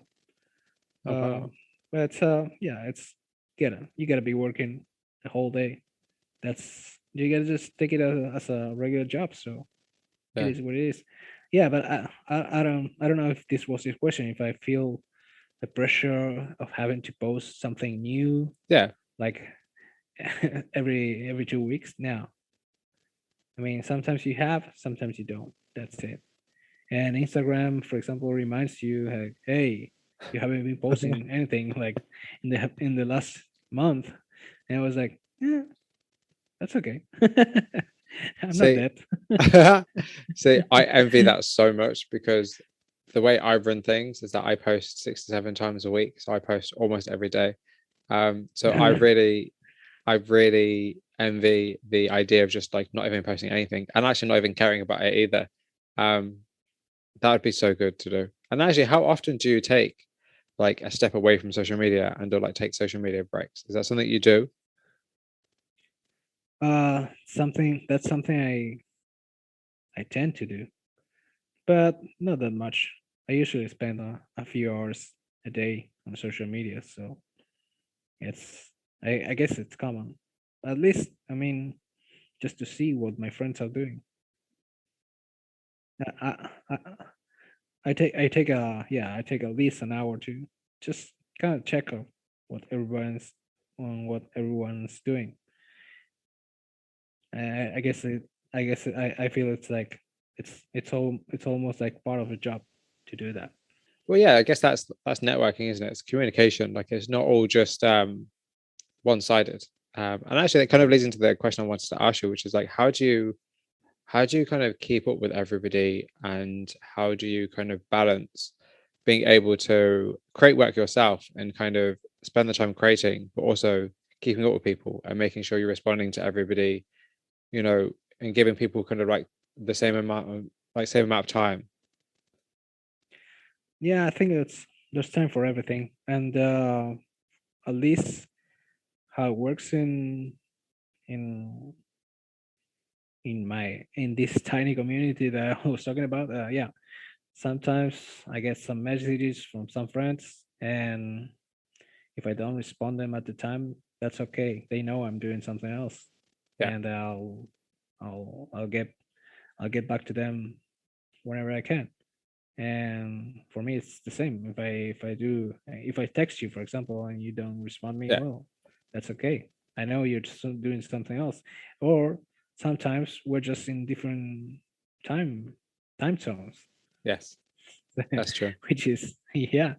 I mean, I could be talking to you, and I don't know, it's 10 p.m. for me, and while it's 2 a.m. for you. So Yeah, absolutely. Yeah, I think that's something to think about. I think we often forget that just because we're able to be accessible 24/7, it doesn't mean that we are accessible 24/7. And I think, we all have to create our own kind of boundaries as opposed to this is so critical. Everyone who's listening to this who knows me is going to be like, you don't do this at all. But you have to kind of set a boundary for like, there has to be a shut off point where you're like, okay, cool. Now I'm just not going to look at my phone, or now I need to focus on doing a certain thing and I need to like not be distracted. So do you think that when people see your work online, is it any different to seeing it in print? Like, is there any advantages of seeing it online, or is there more advantages of seeing it in print, like or in person? no, it's definitely something else to see a work in person. Not only my work, but I don't know, everybody's work. I guess it has something to do with the human eye, that there's still no device that can compete to to the human eye, or I mean, there is, but not the not the not our tiny cameras from the cell phones, right? Yeah. So no, it's definitely better to see a working person, and that's why we still have shows, art shows, Yeah. I guess. Uh, I've seen a lot of shows this past year that were great and that you didn't thought how cool they were in the images or the preview. I discovered a lot of artists that way that you just don't get to get the whole the the whole picture of how big they are Yeah. uh, on mobile devices or whatever. Yeah, and it's also, I guess, the experience of the art itself. It's like being able to stand in front of it and kind of figuring out how you feel about it by looking at it for a longer period of time than just 2 seconds scrolling past it. Yeah, and also because sometimes you get like, well, in your phone, you might just get all in one size, and Yeah. while you're in the show, I don't know, you can get like these big paintings or something that you thought that was like a big painting. It's like a small painting, Yeah. a really small painting. I was like, and you just go like, wow, look at the details, right? Yes. Yeah, Absolutely. there's Yeah. yeah, there's magic in there. So yeah. So, what kind of feedback do you normally get about your work, and what kind of feedback do you prefer to hear about your work? Hmm, that's a that's an interesting question. I don't know. Uh, I guess I normally get. I haven't, to be honest. I don't know if I ever got a bad response or anything, or someone wrote something bad about my work. Not that they didn't thought about that, but I don't know. They just didn't say it to me. That's a good thing, though. Yeah.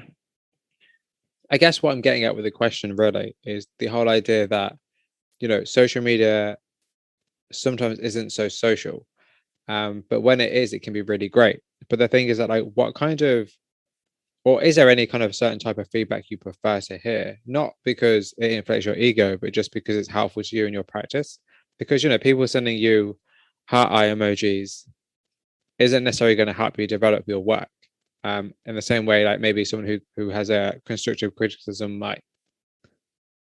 Yeah, I mean, it's always if you get a feedback or whatever, it's always good to get something that you can elaborate an answer from there, right?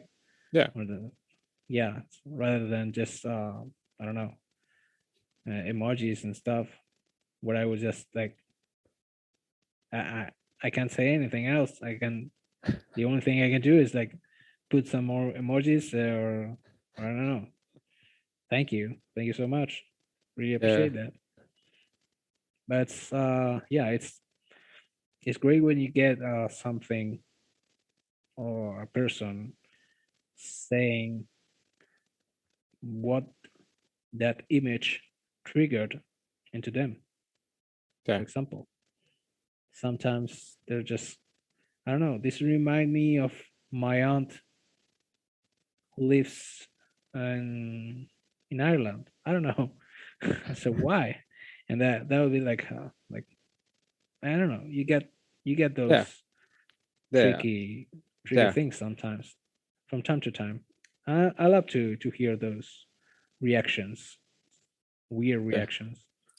yeah, yeah. Because art's like an emotional trigger. That's like part of the reason for creating art. It's kind of where we're communicating. It's a language. We're communicating something, whether we know it or not. Yeah, So for somebody to be able to kind of see something completely different that you didn't even think about, and have such a visceral response, like it's nice for you to hear that. yeah, of course. Uh, Also, it can give you another angle of your work.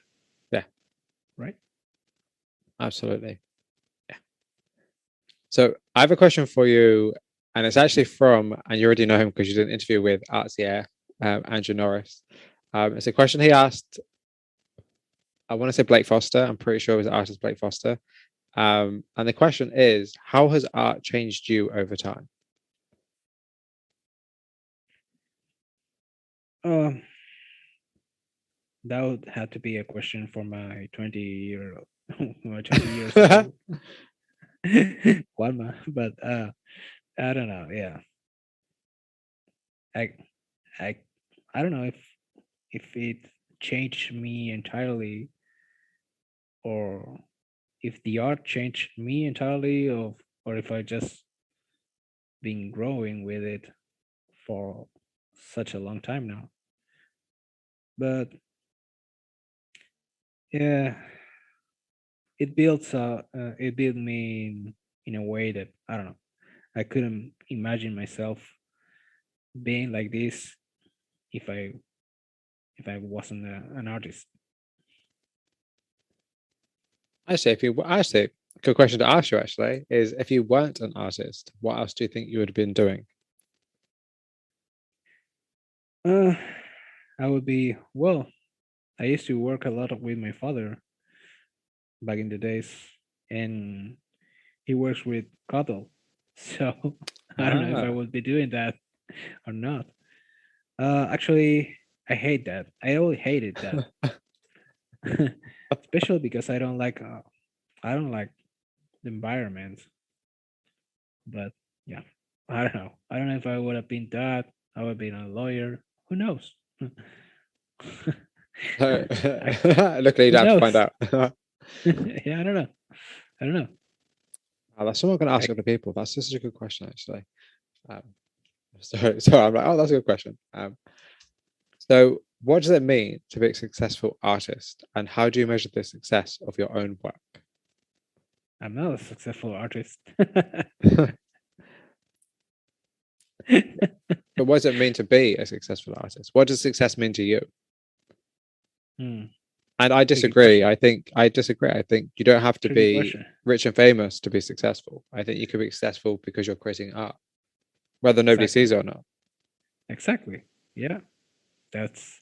I mean, you could just be successful just by achieving or getting to to create something that you feel like it's your own, right? Yes, absolutely. So again, what was the question? So, what does it mean to be a successful artist, and how do you measure the success of your own work? Hmm. How do I measure the success of my work? Yes. Well, um, for me, it's like if if what I do gets to more and more people and more and more people understands what I do and likes what I do, well, that's all I need. That's all I need. I think. I mean, uh, I create I create these kind of things, this kind of pixelated portraits. So yeah, if people gets the idea, I'm cool with that. That's cool. And I would personally say you are a successful artist. You've had a ridiculously good 2021. Um, so there's no way I'd say you're not a successful artist. I think you might not be successful because you might not be the richest artist, and you might not be successful because you might not be the most popular artist. But I think what you've achieved so far in your career in such a short amount of time makes you very successful. Yeah, thank you. Thank you so much, man. No, no I problem. really appreciate. You're the one who just said you weren't successful, and I was thinking, like, what are you on about? Like, what have you not seen? Like, did you not read your own bio and the amount of exhibitions you've had and all the great things you've achieved in such a short amount of time? Like, did you not read that? Like, I think Yeah. actually one thing I've learned, and actually this is a really probably an interesting thing to say, but one thing I've really learned is artists are so hard on themselves sometimes. They don't value or they don't realize how good their accomplishments are. There's so many people that I speak to who are like, oh yeah, I just did that, or oh, my 2021 wasn't that great. And it's like, you've done so much good things. Like, how do you not understand how cool you are and how cool your work is? And maybe because you're caught up doing it and you're just, it's you, it's like what you do. But it's like, it's crazy. I see so many great artists that just kind of don't give themselves the credit they deserve. I Now just think it's crazy. I'm super grateful for this past year and all the things I've done. I don't think Yeah. I'm I don't think I'm gonna match.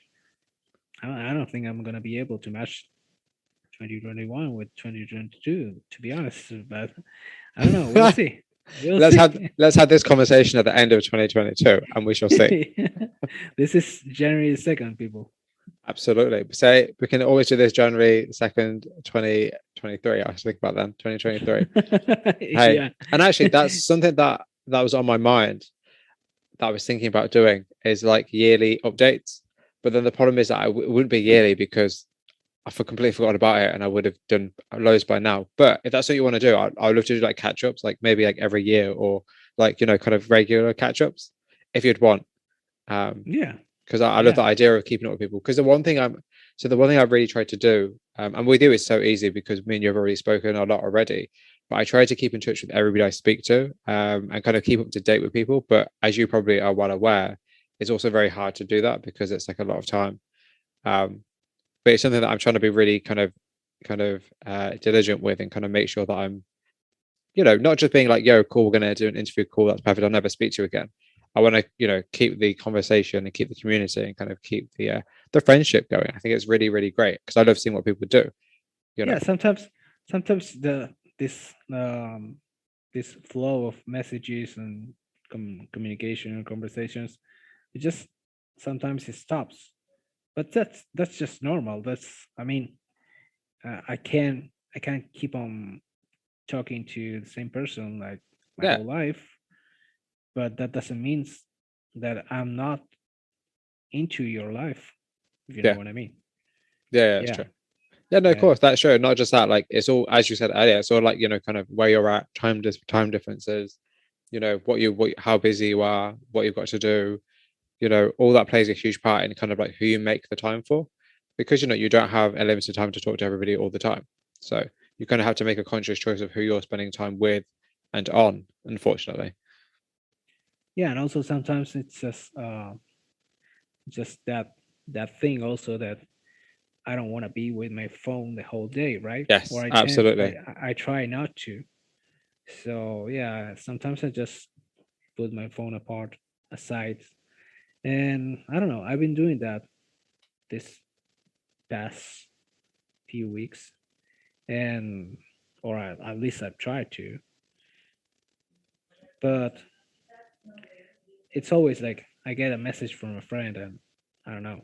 I just need to grab my phone and answer Yeah, him, yeah, right? Especially when it comes to art issues that, or I don't know. Sometimes we get a lot of uh, we get a lot of um, uh, feedbacks, and I don't know. Sometimes I have some questions or some things that another artist might help me with, and I do help a lot of friends that way. I think that's part of our small community. We all help each other, regardless of the status or where we are or yes. what we need. And it's funny. It's funny, but I love doing that. So my next question for you comes from the last artist I interviewed, which was an incredible photographer called Nico Evermore. I'll send you his work later. So his question for you is, what was a key influence to how you developed your style? And are there any artists that inspire your work? The key influence. Yes. Actually, I was just looking for this. I had this idea in my mind. I don't know if it was like um it was something that happened uh while I was just trying to to arrange the grid for a portrait. I think it was an accident. I was always looking for this idea based on this social media things, and but to be honest, it all happened with as an accident, as many things happen to many artists. I think sometimes you just most of the, the ideas or the styles we get to see comes from accidents, beautiful accidents, right? Yeah, that's a really good consideration, actually. That's how it. For example, have you seen uh, the Pollock? How it's just Yes, the Pollock movie. yes, Well, or if you know about Jackson Pollock, that's how he found out his style. yeah. He just he just threw a painting by accident, and that's how he found out. So, do you have a question for the next artist I interview? Uh, yeah, I know this was the segment, but honestly, um, yeah, my question would be like, how do you live with your art every day? Let's look at that every day. And in what way do you mean that? Do you mean that like with creating the work, or do you mean that with the work that you create being around yourself in the studio, for instance? Yeah, just how do you get to? I mean, do you get it well? The way of seeing your stuff and your ideas the whole day? Ah, I see what you Or you mean. get I see what you mean. You mean like, yeah, you get tired ah, of what you're doing. yeah, that's it. Yeah, I know what Yeah, you mean. You mean kind of like, do you constantly think about your art and kind of like, how do you manage to kind of separate yourself from your work? yeah. How do you stay fresh? How do you do to Okay. stay fresh? How do you- Stay fresh while looking at your paintings or your work 24/7 and thinking in that way 24/7. That's How do actually a you really good question, actually. I like that how question a do lot. how do you manage to stay fresh? And actually, do you want to answer your own question? Yeah, it's I was just thinking about that. I mean, I, I was just thinking about what can I ask an artist? Yeah, and it's basically sometimes that's this is something I always speak to with a lot of colleagues. Sometimes we artists tend to change everything like when so fast, or at least the audience thinks that we're just changing it so fast. The real thing is that we've been looking at this idea or or style for so long that sometimes we get tired of painting the same thing over and Yeah, over. But sometimes it's just us that we're just getting tired. And people might be just start they might just start familiarizing with your art at that point, and you all of a sudden change everything. So yeah, yeah, yeah, just something that we need to keep in mind, not to change everything that so fast.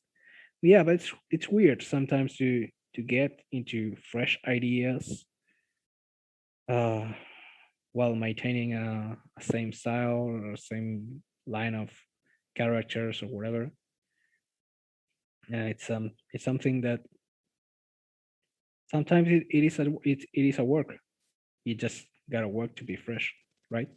absolutely. And actually, that's a really good question because the next artist I interview is a gentleman. Well, hopefully, wait. yeah, hopefully the next artist I interview, because I haven't set an actual official date yet.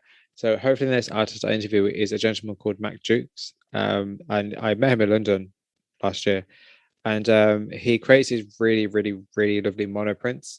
I'll send his work to you after this. Okay.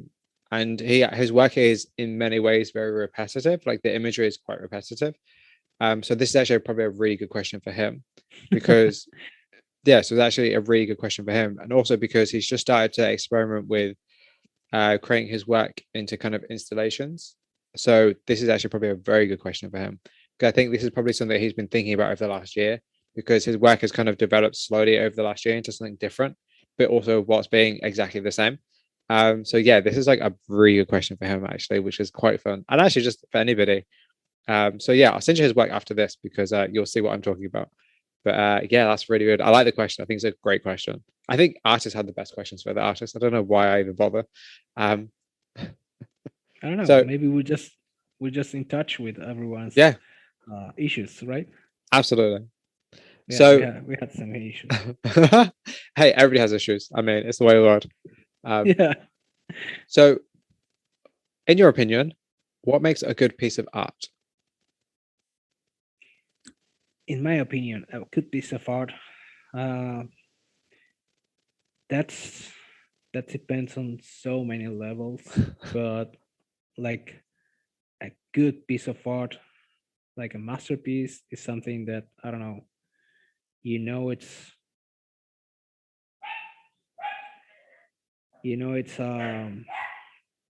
it has a lot of time into it. Maybe it's work into it, and maybe it's composition into it, or it could be just a simple piece. But the message is so strong and so accurate that you feel like it. This is okay. This is your masterpiece, right? Whenever you get simpler things with strong messages, those are really good pieces, I think. Yeah, I 100% agree with that. And the second part of that question is, what was the last image or piece of media that captivated you? And what was it about it that left an impression on you? Um, well, that goes change. That changes a lot. I mean, now with the Instagram and stuff, Yeah. you can go and discover new stuff every day. So it's that changes from day to day. But I don't know. Let me think about an artist or something that I've recently discovered. I've discovered a lot of artists that are now art friends this year. I don't know. Aaron Robert Baker. Have you seen him? Have you I seen have his work? not, no, I don't believe so. He he do he he does this kind of characters with ball pens, with a ball pen. Oh, okay. Super super cool characters, and they're just heads actually, but each head is different, and it's all with a ball pen, for example. So yeah, um, like I said, it's something that whenever I started, I thought that there wasn't much more to paint now, Yeah. but I get to discover. I mean, you could think of what else would be up to to invent into painting, Yeah. and you get to see these new artists every day. So it's weird, right? Yeah, How no, much you're things right. we can, how much things we can we can develop from a square painting. Yeah, that's true. That's so true, actually. You're right. And Like, it is there's a always medium. something new to discover. Also, why is it that sometimes you, as an artist, I mean, you won't, you you wouldn't feel that impressed from another artist's work, right? Yes. What is it with it, with that? I mean, for example, there are some things that I don't know. They just I already been through that, and I don't see anything new or particular into that. But that doesn't mean it's not a well done piece of artwork, right? That's a good consideration, actually, because as an artist, you have more of an insight to the regular person in terms of like how much time and effort that probably took to make. So you would think that you'd have more appreciation for it because whether you liked it or not, you'd appreciate it more. But I guess you're right, that's not the case. I mean, everyone has different tastes, though, I guess. But that's a really Wait, interesting consideration, like why? But then you're not gonna like everything, though, you know, I this guess. is fun. No, that's a really interesting thought, actually. I feel like I want to make that into a question at some point. I'm gonna think about that actually. Yeah, you just gotta build the question, but I'm literally gonna. But hey, if I make a question like that, I'm referencing you in literally every other interview, so that works out quite well for you, I guess. And then that's perfect because if I mention you and people are like, "Who's that?" I'm like, "Cool, I'll send you his work." So I just send you their work. See, like, I've got it all planned out. Um, so, what would your younger self think about your work? um, that's a funny question because I don't. My younger me will be like, I don't know, impressed of what I of what I became from, but not because impressed of what I became, but of how do I achieve to this idea, right? Yeah, Well, when I was, I don't know, uh, when I was younger, I was painting like I told you, these surrealism things, and I had like a character that was like a robot. So yeah, totally well, different. So uh, I think my younger me would be impressed that the robots never never make it. that's cool. I think it's a great question to ask people because it's a very reflective question, and it kind of makes you think. Like, actually, it kind of probably makes you think about your own opinions about your work and how they've changed over the years because you have a very personal relationship to what you create, and as you said, like it's developed so differently, so it must be nice to think about that maybe. Yeah, yeah. Like I say, it's like I developed so differently than when I was when I started doing this. So So how do you define the term contemporary art? I think it's old now. Even the new contemporary art, I think there should be more categories now. Otherwise, everything is new contemporary, right? Yes. And not everything is like right now. I guess maybe in the past you had like a movement, but now you have like four or five movements at the same time, right? Yeah, that's true. Different movements, actual movements. So not everything can be called as new contemporary art. So we need to find a new movement now. Yeah, I mean, why not? I mean, I guess we kind of are with the whole NFTs, I guess. Maybe that's the new movement. I don't this That's the kind of an interesting intersection between art and commerce that I don't think we haven't quite seen yet. But hey, Yeah, we'll have to see where it goes.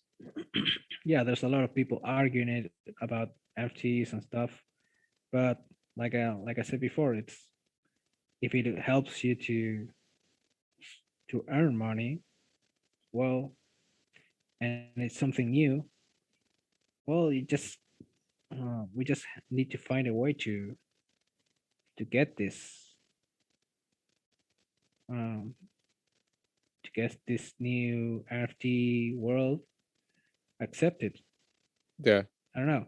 I know it's because it's new and there's a lot of crap going on down there, but that doesn't mean that it's it's not a it's not it's not a good tool to approach to, right? yeah. That's true. That's very I true. mean, Just yeah, I mean, art has been like that from the beginning of times. I mean, every time someone tried to change something, there were always people who complain about that and that at the end embrace that. So yeah, that is very true. Actually, that's very true. NFT, NFT, or the metaverse or whatever, it's something that it's gonna be. It's gonna be. I don't know if it is if it's already here, if there's more to come or what, but it's something that we're gonna be having to deal with. And the sooner you start thinking of that in that way, well, the more prepared you're gonna be. Yeah, that's a very good way to think. Actually, Whether you like whether whether you like it or not, it's something that it's already present. So you just you just gotta. I as an artist, I just gotta be ready for it. Otherwise, I might just step on behind. No. yeah, I like that mentality. I like that mentality a lot. I really do. I think that's a smart mentality to have. Because it means that you're not going to miss out on opportunities because you feel like you're either they're not worthy of you, or you don't think they're going to be valuable. But actually, rather than be like that, it's kind of like you'd rather take the risk and try something new and Yeah, see how it I pans out. I had this discussion with a lot of fellow artists. They were just saying like, okay, selling an NFT is just like selling a JPG of your work. How is that possible? And I was like, dude, to sell a JPG of my work means that I had to paint that, I had to photograph that, I had to edit that photo. So if I can monetize that, well, why not, right? That's true. That's very true. Yep, I think that's a good mentality to have personally. I think it's a great mentality to have. yep. So, so what do you think your art says about you? That I'm a mess. Oh, that's funny. That I'm nowhere and everywhere at the same time. Hey, but you're not wrong though. You're not wrong at all. It's actually a really interesting way to consider you as the artist through your work. Yeah. But No, some I think that my art can say about me is that I'm like super obsessed with details. I yes. don't know. and and yeah, and then you get the male people screwing up. So, how would you like to develop your practice in the coming year? And do you have any goals to achieve in 2022? Well, I don't have too many shows scheduled yet. Hmm. I know I have a big show uh, at the end of the year, but yeah, I don't know if I can just get my work out there like I did in 2021, and also yeah, what we were talking about. Yeah, one thing I would like to develop more is like to find out something or to get my work into this new metaverse thing, Yeah. to merge my work into that, and also to do more murals. I don't know. But I think also because your work is very much about the digital age, it would work very well with the actual digital space itself. Like I think it kind of lends itself very well, because it's it's self-reflective of the environment it's within. Yeah, So yeah, I think that's actually really interesting. And the whole metaverse, I haven't actually done any research into it, but I've seen a lot of backlash. But I think, as you said earlier, rightly so, it's already here, and rather than knock it, let's see what happens with it. As opposed to just being like, oh no, I don't want to buy into that. Because to be honest, that's probably what we said about Instagram. That's what we all said about TikTok. And look at it now. You know, exactly, exactly. that's yeah, I what we think said about everything. So yeah, yeah, like I you told have you, that's a very good point. you just gotta be prepared for I the think changes. that's an interesting mentality to have, and I think I'm going to definitely take that on board myself. I think because I think it's very easy to look at stuff and be like, oh no, I would never do that. But you don't realize you could really be cutting off certain opportunities, or you could be not reaching an audience, or you could be damaging your future self in some way, without realizing it. So that's kind of a really fascinating way to think, and I'm definitely going to take something from that myself personally. So thank you. Cool, man. Yeah, no worries. So the very last question, which is a double barrel question, and that is just the one I always end on, and that is, what are you currently working on, and where can people find more about you and your work? Actually, I'm working on a new series of work that I'm kind of developing Yeah, that's cool. to build a it's gonna be a more surrealist world of what what what I already do. Oh wow. And yeah, you'll maybe when this interview gets on, you'll the works the work will be already out there. So Maybe. yeah, who knows? And well, people can always can always find me in my Instagram, which is Juan Masana, which is JuanMasana,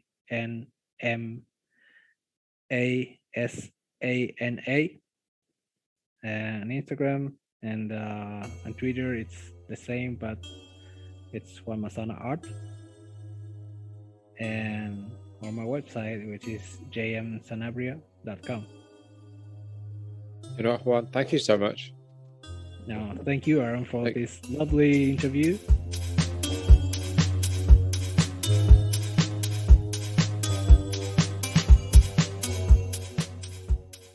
that concludes my conversation with Juan Sanabria. Thank you very much for listening. If you have any questions or comments about it, please send me an email at theflyingfruitbowl@gmail.com or by social media sites such as Instagram and Twitter. The Flying Fruit Bowl podcast can now be found on a variety of sites such as Spotify, YouTube, or Apple Music. Please consider rating, reviewing, sharing, or subscribing on any of these sites to help garner more attention for the show and to spread the word. Please check out theflyingfruitbowl.co.uk for daily art inspiration and written interviews. Also, we now have a Patreon page if you'd like to support the platform further. Tiers start from £1, and more information can be found over at patreon.com/theflyingfruitbowl. Additionally, if you'd prefer to make a one-time donation, we now also have a PayPal. The link to our PayPal should be included in the show notes. Once again, thank you very much for listening to this episode today. And until next time, folks, please stay safe.